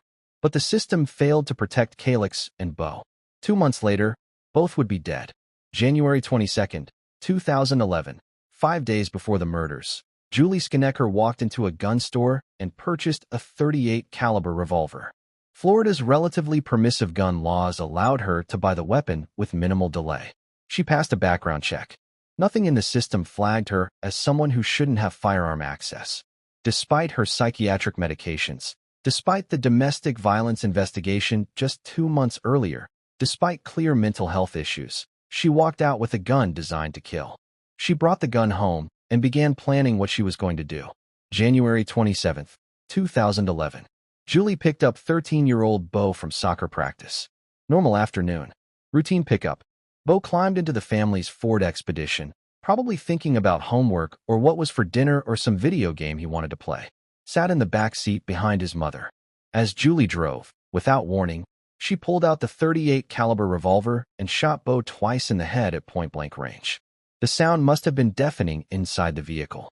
Blood and brain matter splattered across the interior. Bo died instantly. Never knew what was coming. Never had a chance to defend himself or escape. Julie drove home with her son's body in the back of the SUV. Pulled into the garage. Covered Bo with a blanket. An oddly tender gesture after brutal murder. Then she went into the house where 16-year-old Calix was in her bedroom doing homework on her computer. Normal teenage evening.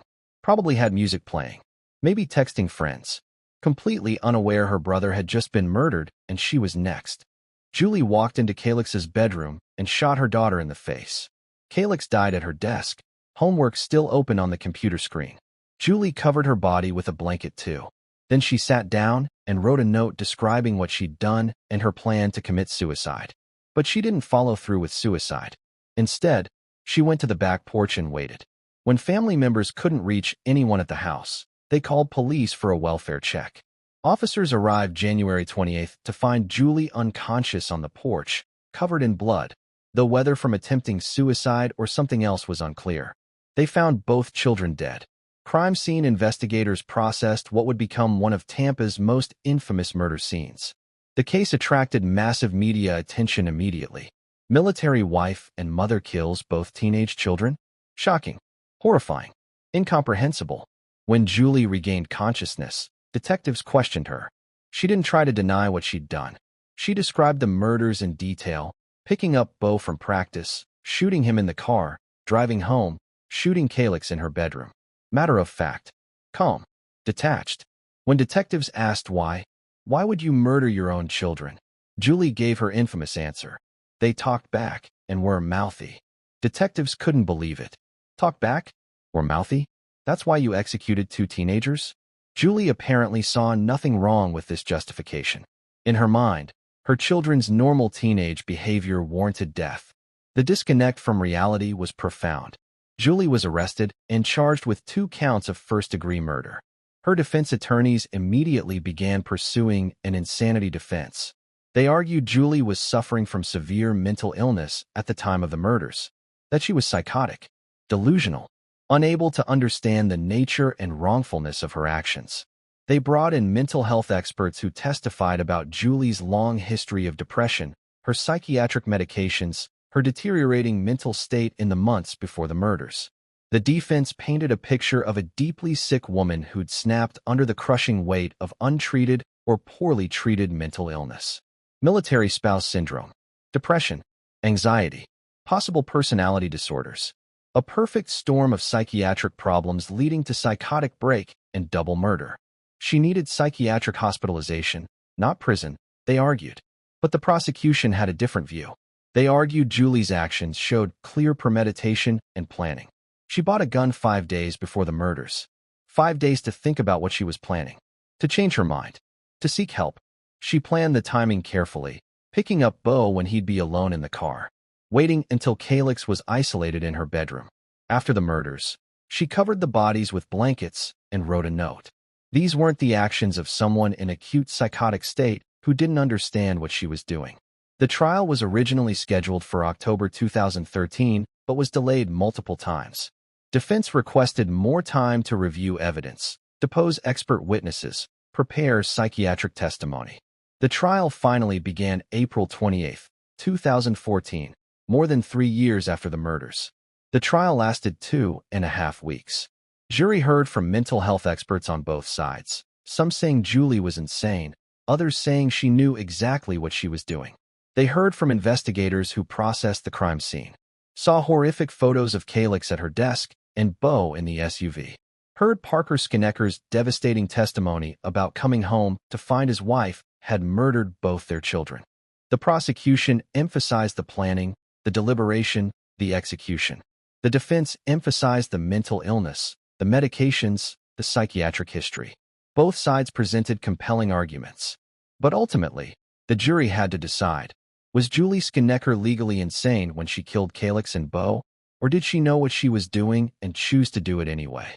On May 15, 2014, the jury returned their verdict, guilty on 2 counts of first-degree murder. The insanity defense had failed. Judge Emmett Lamar Battles accepted the verdict and moved to sentencing. Prosecutors had initially sought the death penalty, but later declined to pursue it. Instead, Julie was sentenced to 2 concurrent life sentences, meaning she would serve both sentences at the same time rather than consecutively. She would spend the rest of her life in prison with no possibility of parole. Judge Battles made clear in his sentencing that while Julie may have been mentally ill, she was still responsible for her actions. Mental illness is not a license to murder, is not an excuse for executing your own children because they talked back. Julie Schenecker is currently incarcerated in Florida Department of Corrections, likely at Lowell Correctional Institution. She's now 64 years old. Will die in prison. Her children remain forever 16 and 13. Colonel Parker Schenecker divorced Julie in May 2011 and filed a wrongful death lawsuit. He'd spent his career protecting American freedom, but couldn't protect his own children from their mother. The case raised important questions about military families and mental health, about screening and support for military spouses, about whether warning signs like the November 2010 domestic violence incident should trigger more intervention. But for Calix and Bo Schenecker, those questions came too late. They died because they talked back, were mouthy, normal teenage behavior their mother decided warranted death. Case 6. Emilia Carr, jealousy, murder, and Florida's youngest death row inmate. February 15, 2009. Valentine's Day weekend. 26-year-old Heather Janine Strong is lured to a storage trailer on property in Marion County, Florida. She thinks she's meeting to discuss custody arrangements for her 2 children. Instead, she walks into a carefully planned execution. She's ambushed, bound to a computer chair with duct tape, forced to sign a document giving custody of her children to her estranged husband, then suffocated to death with a plastic bag placed over her head. Her killer? 24-year-old Emilia Lily Carr, the pregnant fiancée of Heather's husband Joshua Fulgham. Emilia couldn't accept that Joshua had married Heather instead of her. Couldn't let go. Couldn't walk away. So she decided to eliminate her romantic rival permanently. The crime was cold, calculated, brutal, and it would make Emilia the youngest woman on death row in the United States, until legal changes spared her from execution. Emilia Lily Carr was born August 4, 1984. By all accounts, she was bright and attractive with significant potential. She attended Barbizon Modeling School as a teenager, learning poise and presentation. With an estimated IQ of 125, well above average, Emilia seemed destined for success. But her background was troubled in ways that foreshadowed violence to come. Her own father had been convicted in 2004 of solicitation to commit first-degree murder. His intended targets? Emilia, her mother, and her sister. Her own father tried to have them killed. He was sentenced to 4 years in prison. Imagine growing up knowing your father wanted you dead. What that does to a person's psyche. Their ability to trust. Their understanding of love and family. Emilia had been married twice before meeting Joshua Fulgham. One marriage ended with Emilia filing a restraining order against her husband for domestic violence. Pattern of tumultuous relationships. Men who hurt or disappointed her. Then she met Joshua Fulgham and thought she'd finally found the one. Joshua was trouble from the beginning. He was involved with Heather Strong. They had 2 children together. But he was also seeing Emilia on the side. In November 2008, Joshua became engaged to Emilia. She was pregnant with his child, planning their future, wedding preparations, building a life together. Then 1 month later, December 2008, Joshua married Heather Strong instead. Didn't break up with Emilia. Didn't end the engagement. Just married someone else while still engaged to Emilia and expecting a child with her. The betrayal must have been devastating. But instead of recognizing Joshua as toxic and unfaithful, instead of walking away from this disaster, Emilia stayed. Convinced herself Heather was the problem. If Heather was gone, Joshua would come back. They could be a family. This delusion would lead to murder. January 2009, Joshua was arrested for threatening Heather with a shotgun during an argument. Emilia confronted Heather and threatened her with a knife, trying to force Heather to drop the criminal charges against Joshua. The attempt failed. Charges stood. Emilia began planning something more permanent. February 15, 2009, Heather was lured to a storage trailer on property belonging to Emilia's mother. The exact pretense is unclear, but Heather went, probably believing she was meeting to discuss the children or resolve custody issues. What happened next was horror. Heather was ambushed and bound to a computer chair with duct tape, wrapped so tightly she couldn't move, couldn't escape, completely helpless. A document was shoved in front of her, custody papers giving Joshua full custody of their children. Heather was forced to sign while bound and terrified. Then a plastic bag was placed over her head. According to testimony, Emilia attempted to break Heather's neck but was unsuccessful. So Heather suffocated slowly inside that plastic bag, bound to a chair, having just been forced to sign away her children. Her final moments were absolute terror and agony. After Heather was dead, her body was taken to a shallow grave dug adjacent to the storage trailer. Buried like garbage. Hidden away. Then Emilia and Joshua went on with their lives as if nothing had happened. Heather was reported missing February 24, 2009, 9 days after her murder. Family knew something was wrong. Heather would never abandon her children. Marion County Sheriff's Office began investigating. One name kept coming up, Joshua Fulgham, the husband who'd threatened her with a shotgun, whose fiancée had threatened her with a knife, who had obvious motive wanting Heather gone. March 18th, Joshua was arrested for fraudulent use of Heather's credit cards, using them after her disappearance. Clear sign he knew she wasn't coming back. Under interrogation, Joshua broke. confessed his role in the murder, led detectives to Heather's body in the shallow grave. But detectives needed evidence directly implicating Emilia. Was she the mastermind or just an accomplice? On March 24th, they executed a brilliant sting operation. Joshua's sister Michelle Gustafson agreed to wear a wire, met with Emilia, steered conversation toward Heather's death, and Emilia, believing she was talking to a friend, admitted her role in killing Heather Strong. The recorded confession gave investigators everything needed. Emilia was arrested and charged with first-degree murder and kidnapping. Her trial began November 29, 2010, before Judge Willard Pope. Prosecutor Rock Hooker presented devastating evidence: the sting operation recording, Joshua's testimony, physical evidence from the trailer and grave, the custody document Heather was forced to sign, the duct tape, the plastic bag. Defense attorney Candace Hawthorne argued Emilia was less culpable than Joshua. He was the driving force. Emilia was manipulated by an older, more experienced man. But the jury didn't buy it. December 7th, after 2.5 hours deliberation, they found Emilia guilty of first-degree murder and kidnapping. The penalty phase followed. Would Emilia get life in prison or death? December 10th, the jury voted 7-5 in favor of death. Under Florida law at the time, a simple majority recommendation was sufficient for death. Judge Pope accepted the recommendation and formally imposed the death sentence February 22, 2011. Emilia Lily Carr, age 26, became the youngest woman on death row in the United States. She sat on death row at Lowell Correctional Institution Annex for 5 years, filing standard appeals that were all denied. Her fate seemed sealed. But in 2016, the United States Supreme Court decided Hurst v. Florida, ruling Florida's death penalty scheme unconstitutional. The court found that allowing a judge to impose death based on non-unanimous jury recommendation violated the Sixth Amendment. Emilia's jury had voted 7-5, not unanimously. Under Hurst, that wasn't enough. Her case was sent back for resentencing. The state could have pursued a new death penalty hearing, but declined.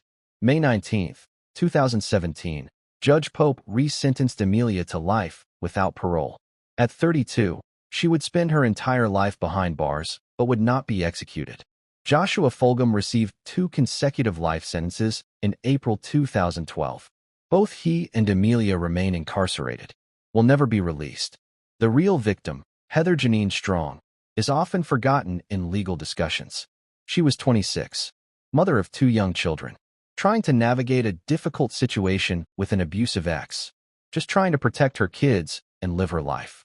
She was lured to a trailer, tied to a chair, forced to sign away her children, and suffocated to death. Her children lost their mother. Her family lost a daughter and sister. As of 2026, Emilia Carr is 41, incarcerated at Lowell Correctional Institution Annex. She'll spend the rest of her life there. No longer the youngest woman on death row, no longer on death row at all, but still serving life without parole for a murder committed at 24. Heather Strong remains forever 26. The case is a tragedy on multiple levels and a reminder of jealousy's destructive power. Case 7. Brianna Williams, the Navy officer's 7-month deception. November 6, 2019. U.S. Navy Petty Officer First Class Brianna Williams calls 911 from her Jacksonville home with a frantic report. She woke to find her back door open and 5-year-old daughter Taylor Rose Williams missing. Apparent abduction. Within hours, a massive search operation mobilized. Over 100 police units deployed. Hundreds of officers from multiple agencies searched across 3 states. FBI, FDLE, local police, search and rescue teams, volunteers. The entire law enforcement community looking for little Taylor. Brianna appeared on television pleading for Taylor's safe return. Gave interviews describing her daughter. Asked anyone with information to come forward. Played the desperate mother role perfectly. There was just one problem. Brianna knew exactly where Taylor was. Taylor was already dead and had been for weeks, possibly months.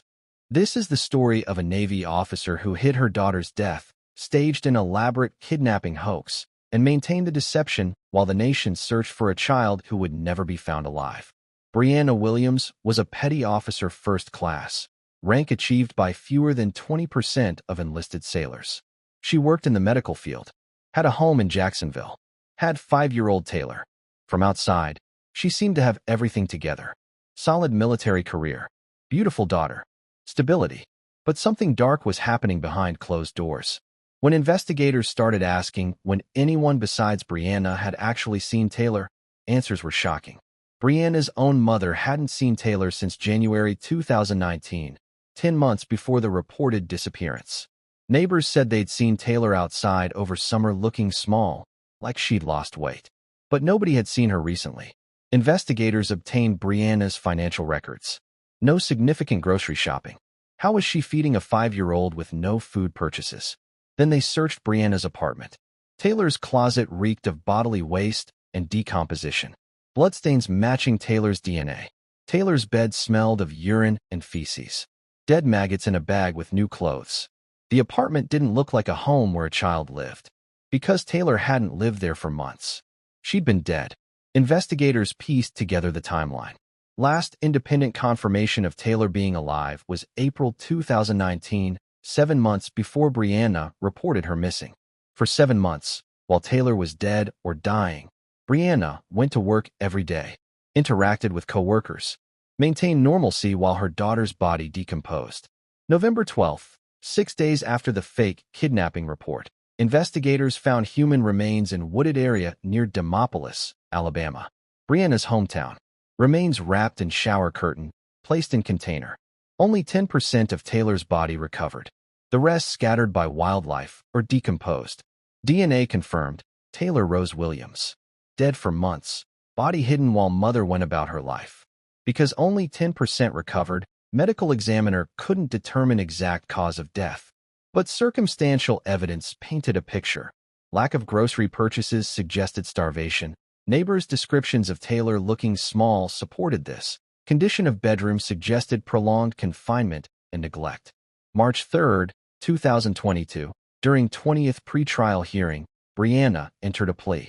Guilty to second-degree murder. At sentencing September 20, 2022, Judge Kevin Blass noted evidence suggested death by starvation. He declared, the victim was not valued from the time of conception. She was treated as disposable. This court finds that the defendant's actions showed a depraved indifference to human life. Sentenced to life without parole. So much remains unknown. What exactly happened to Taylor? Why hide the body for months instead of reporting? Even if accidental or result of neglect, Brianna could have called 911, faced lesser charges. Instead, she hid her daughter in Alabama woods and maintained facade for months. Then staged kidnapping hoax, putting law enforcement through massive search for child she knew was dead. Brianna Williams is currently incarcerated at Florida State Prison, serving life without parole. Now in early 30s. Will die in prison. Navy career over. Dishonorably discharged. Went from successful military medical professional to convicted of murdering own daughter through prolonged neglect and starvation. 5-year-old Taylor Rose Williams deserved to be loved and protected. Instead, she was neglected, possibly confined, starved, and left to die slowly. Then her body was thrown away in woods. She had no one to protect her. Her mother, the one person who should have, was the one who killed her. Taylor's last months must have been filled with confusion and pain. She died scared, in pain, and alone. Taylor Rose Williams deserved so much better than the mother she got. Case 8. Lily Scheip. Postpartum depression and a 14-week OLD's death. November 8, 2021. Sarasota, Florida. 29-year-old Lily Noel Scheip runs to her neighbor's house, carrying her unresponsive 14-week-old son Dominic. The neighbor, a nurse, immediately calls 911 while Scheip performs CPR on a recycling bin lid in the garage. Dominic was rushed to hospital, declared brain dead, taken off life support November 10th. Autopsy revealed horrifying injuries. 3 distinct bruises on forehead, 2 significant impact injuries to back of head causing brain hemorrhaging, partially healed skull fracture from an older injury. Not an accident. A pattern of abuse. Lily maintained it was all accidental. She was suffering postpartum depression, grieving her sister's death in July 2021, drinking excessively to point of blacking out. According to trial testimony, a charge nurse testified that when Lily checked herself into Bayside Center for Behavioral Health after Dominic's death, she showed alcohol withdrawal symptoms. But what happened to Dominic wasn't a single incident. September 2021, Dominic about 1 month old. He suffered 2 broken legs, fractured femur. Lily's explanation, accidentally dropped him while burping. Medical experts testified this was implausible. Femur is strongest bone in body. Takes significant force to fracture. Not from simple drop. November 8th, Lily claims she doesn't remember what happened, had been drinking, blacked out. Dominic sustained catastrophic head injuries. Autopsy documented what medical examiners called series of injuries since birth in August. 14 weeks old when injuries became fatal. Investigation began. March 15, 2022, 4 months after death, Lily arrested, charged with second-degree murder. Trial took place August 11th to 15th, 2025, nearly 4 years after death. Prosecutor Karen Fravelig presented medical evidence, autopsy findings, pattern of injuries, implausibility of explanations. Defense attorney Courtney Benson, described as Lily's best friend, argued Lily caused death but lacked depraved mind required for second-degree murder. Presented evidence of postpartum depression, grief over sister's death, alcohol dependence. 6-person jury deliberated approximately 5 hours. August 15th, verdict, guilty of manslaughter, not guilty of second-degree murder. Found Lily caused Dominic's death through actions, but not convinced she acted with depraved mind. Sentencing December 29, 2025. Dominic's paternal family requested maximum sentence. Joseph Scheip gave victim impact statement. Dominic's death has cast a permanent shadow over our family.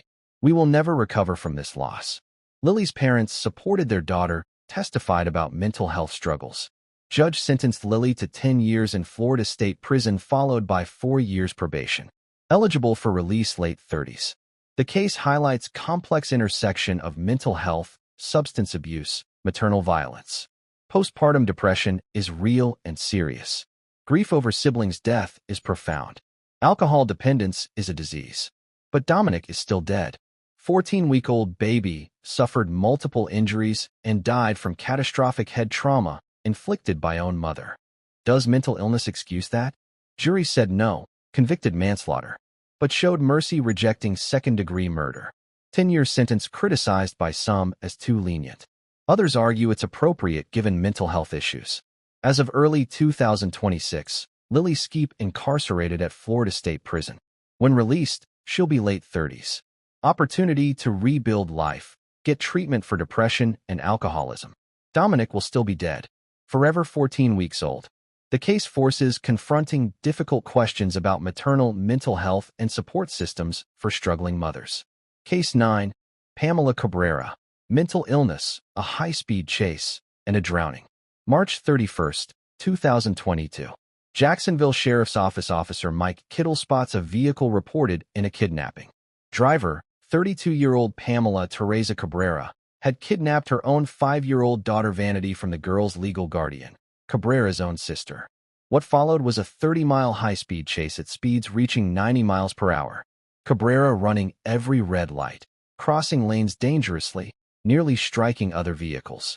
In the front seat, 5-year-old Vanity, terrified and helpless. Chase ended when Cabrera failed to navigate an exit turn, crashed into a retention pond. Vehicle began sinking immediately. Officer Kittle and other officers rushed to the scene. Heard Pamela calling out, "Help me! Save me!" But Pamela made no attempt saving her daughter. As the car sank, Vanity was trapped in front seat. Pamela escaped, held onto a tire, called for officers to save her.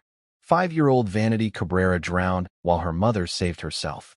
Pamela Cabrera had been diagnosed with serious mental illness, schizophrenia, bipolar disorder type 1 with psychotic features, schizoaffective disorder.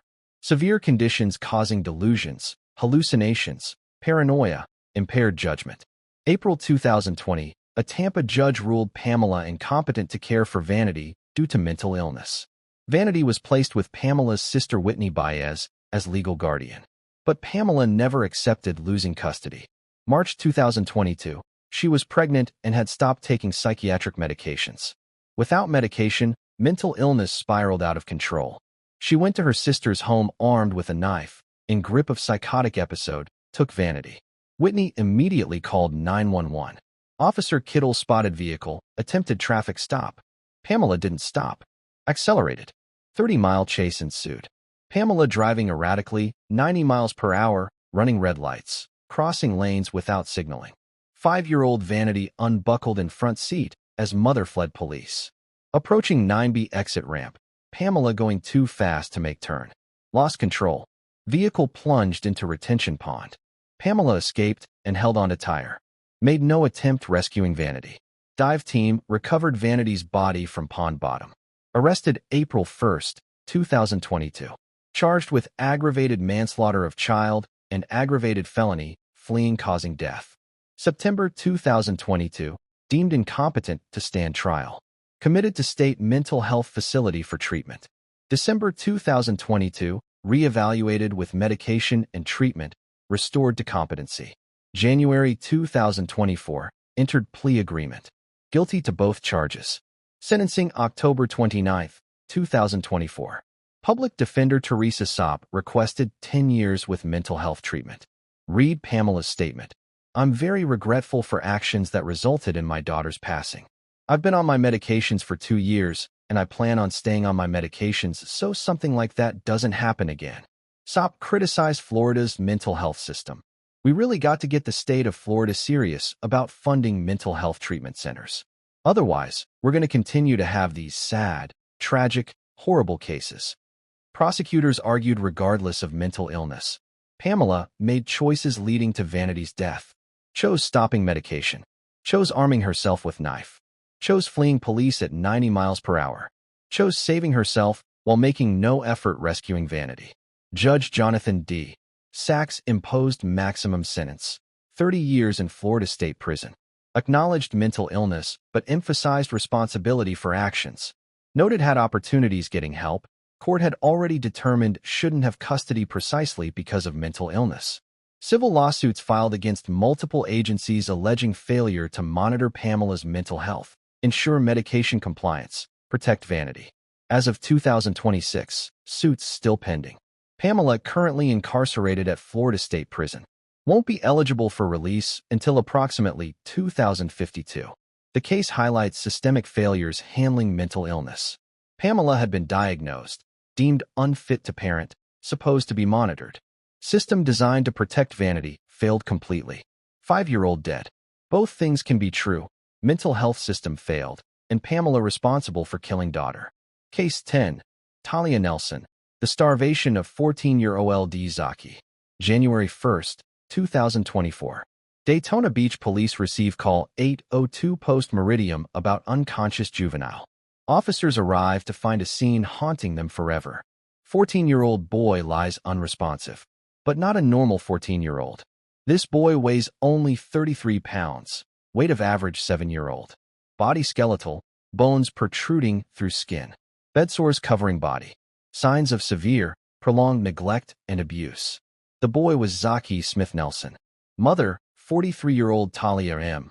Nelson, claimed she found him collapsed while cooking dinner. Medical evidence told different story. Years of starvation, neglect, torture ending with 14-year-old weighing less than typical second grader. Talia worked at Burger King.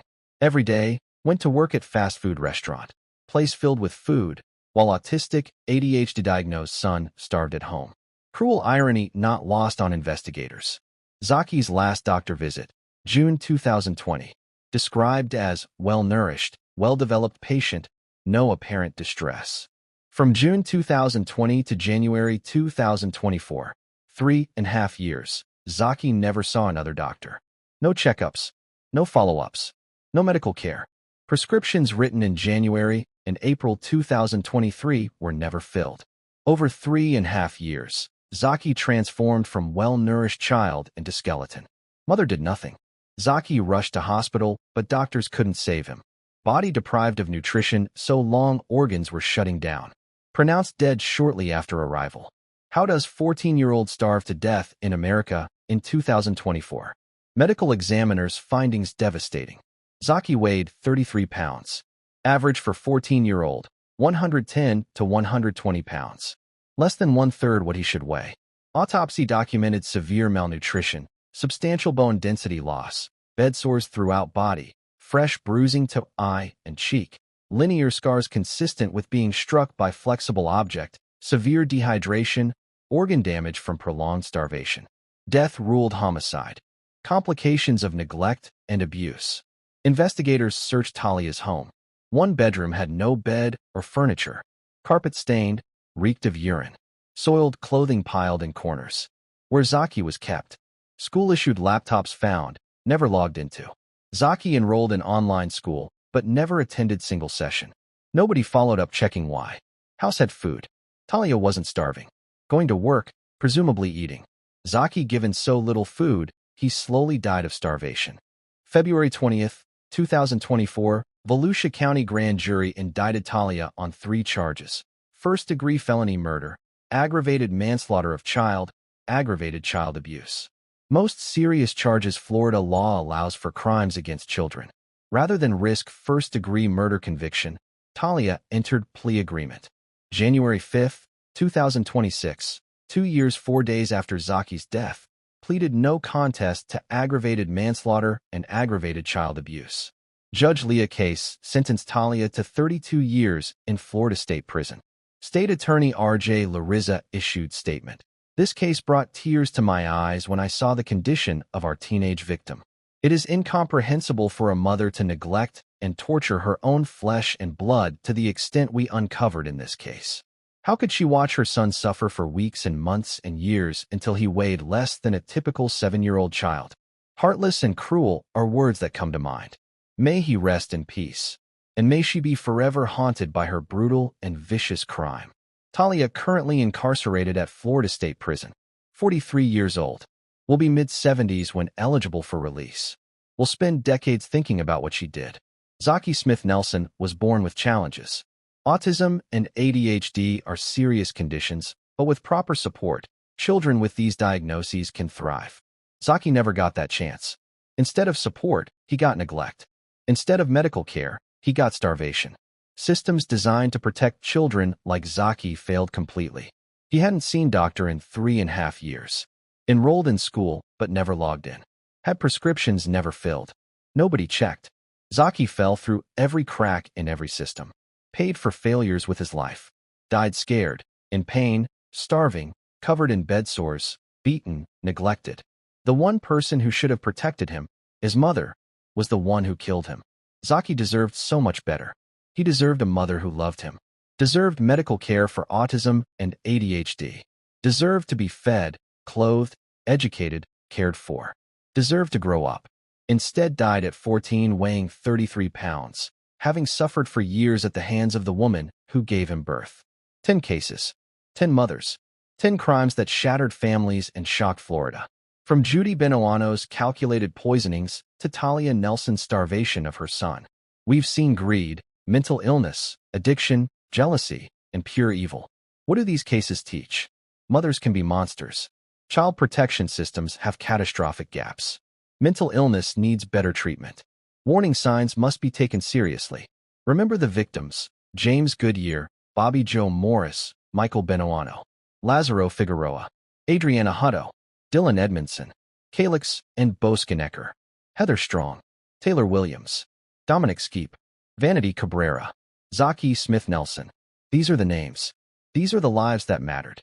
If you or someone you know is struggling, call National Child Abuse Hotline, 1-800-4-A-CHILD. Help is available. Thank you for watching this Crime Mystery Desk investigation. Hit that like button, leave your thoughts and comments, and subscribe for more true crime. Remember, these aren't just stories. Real people, real families, real tragedies. May the victims rest in peace.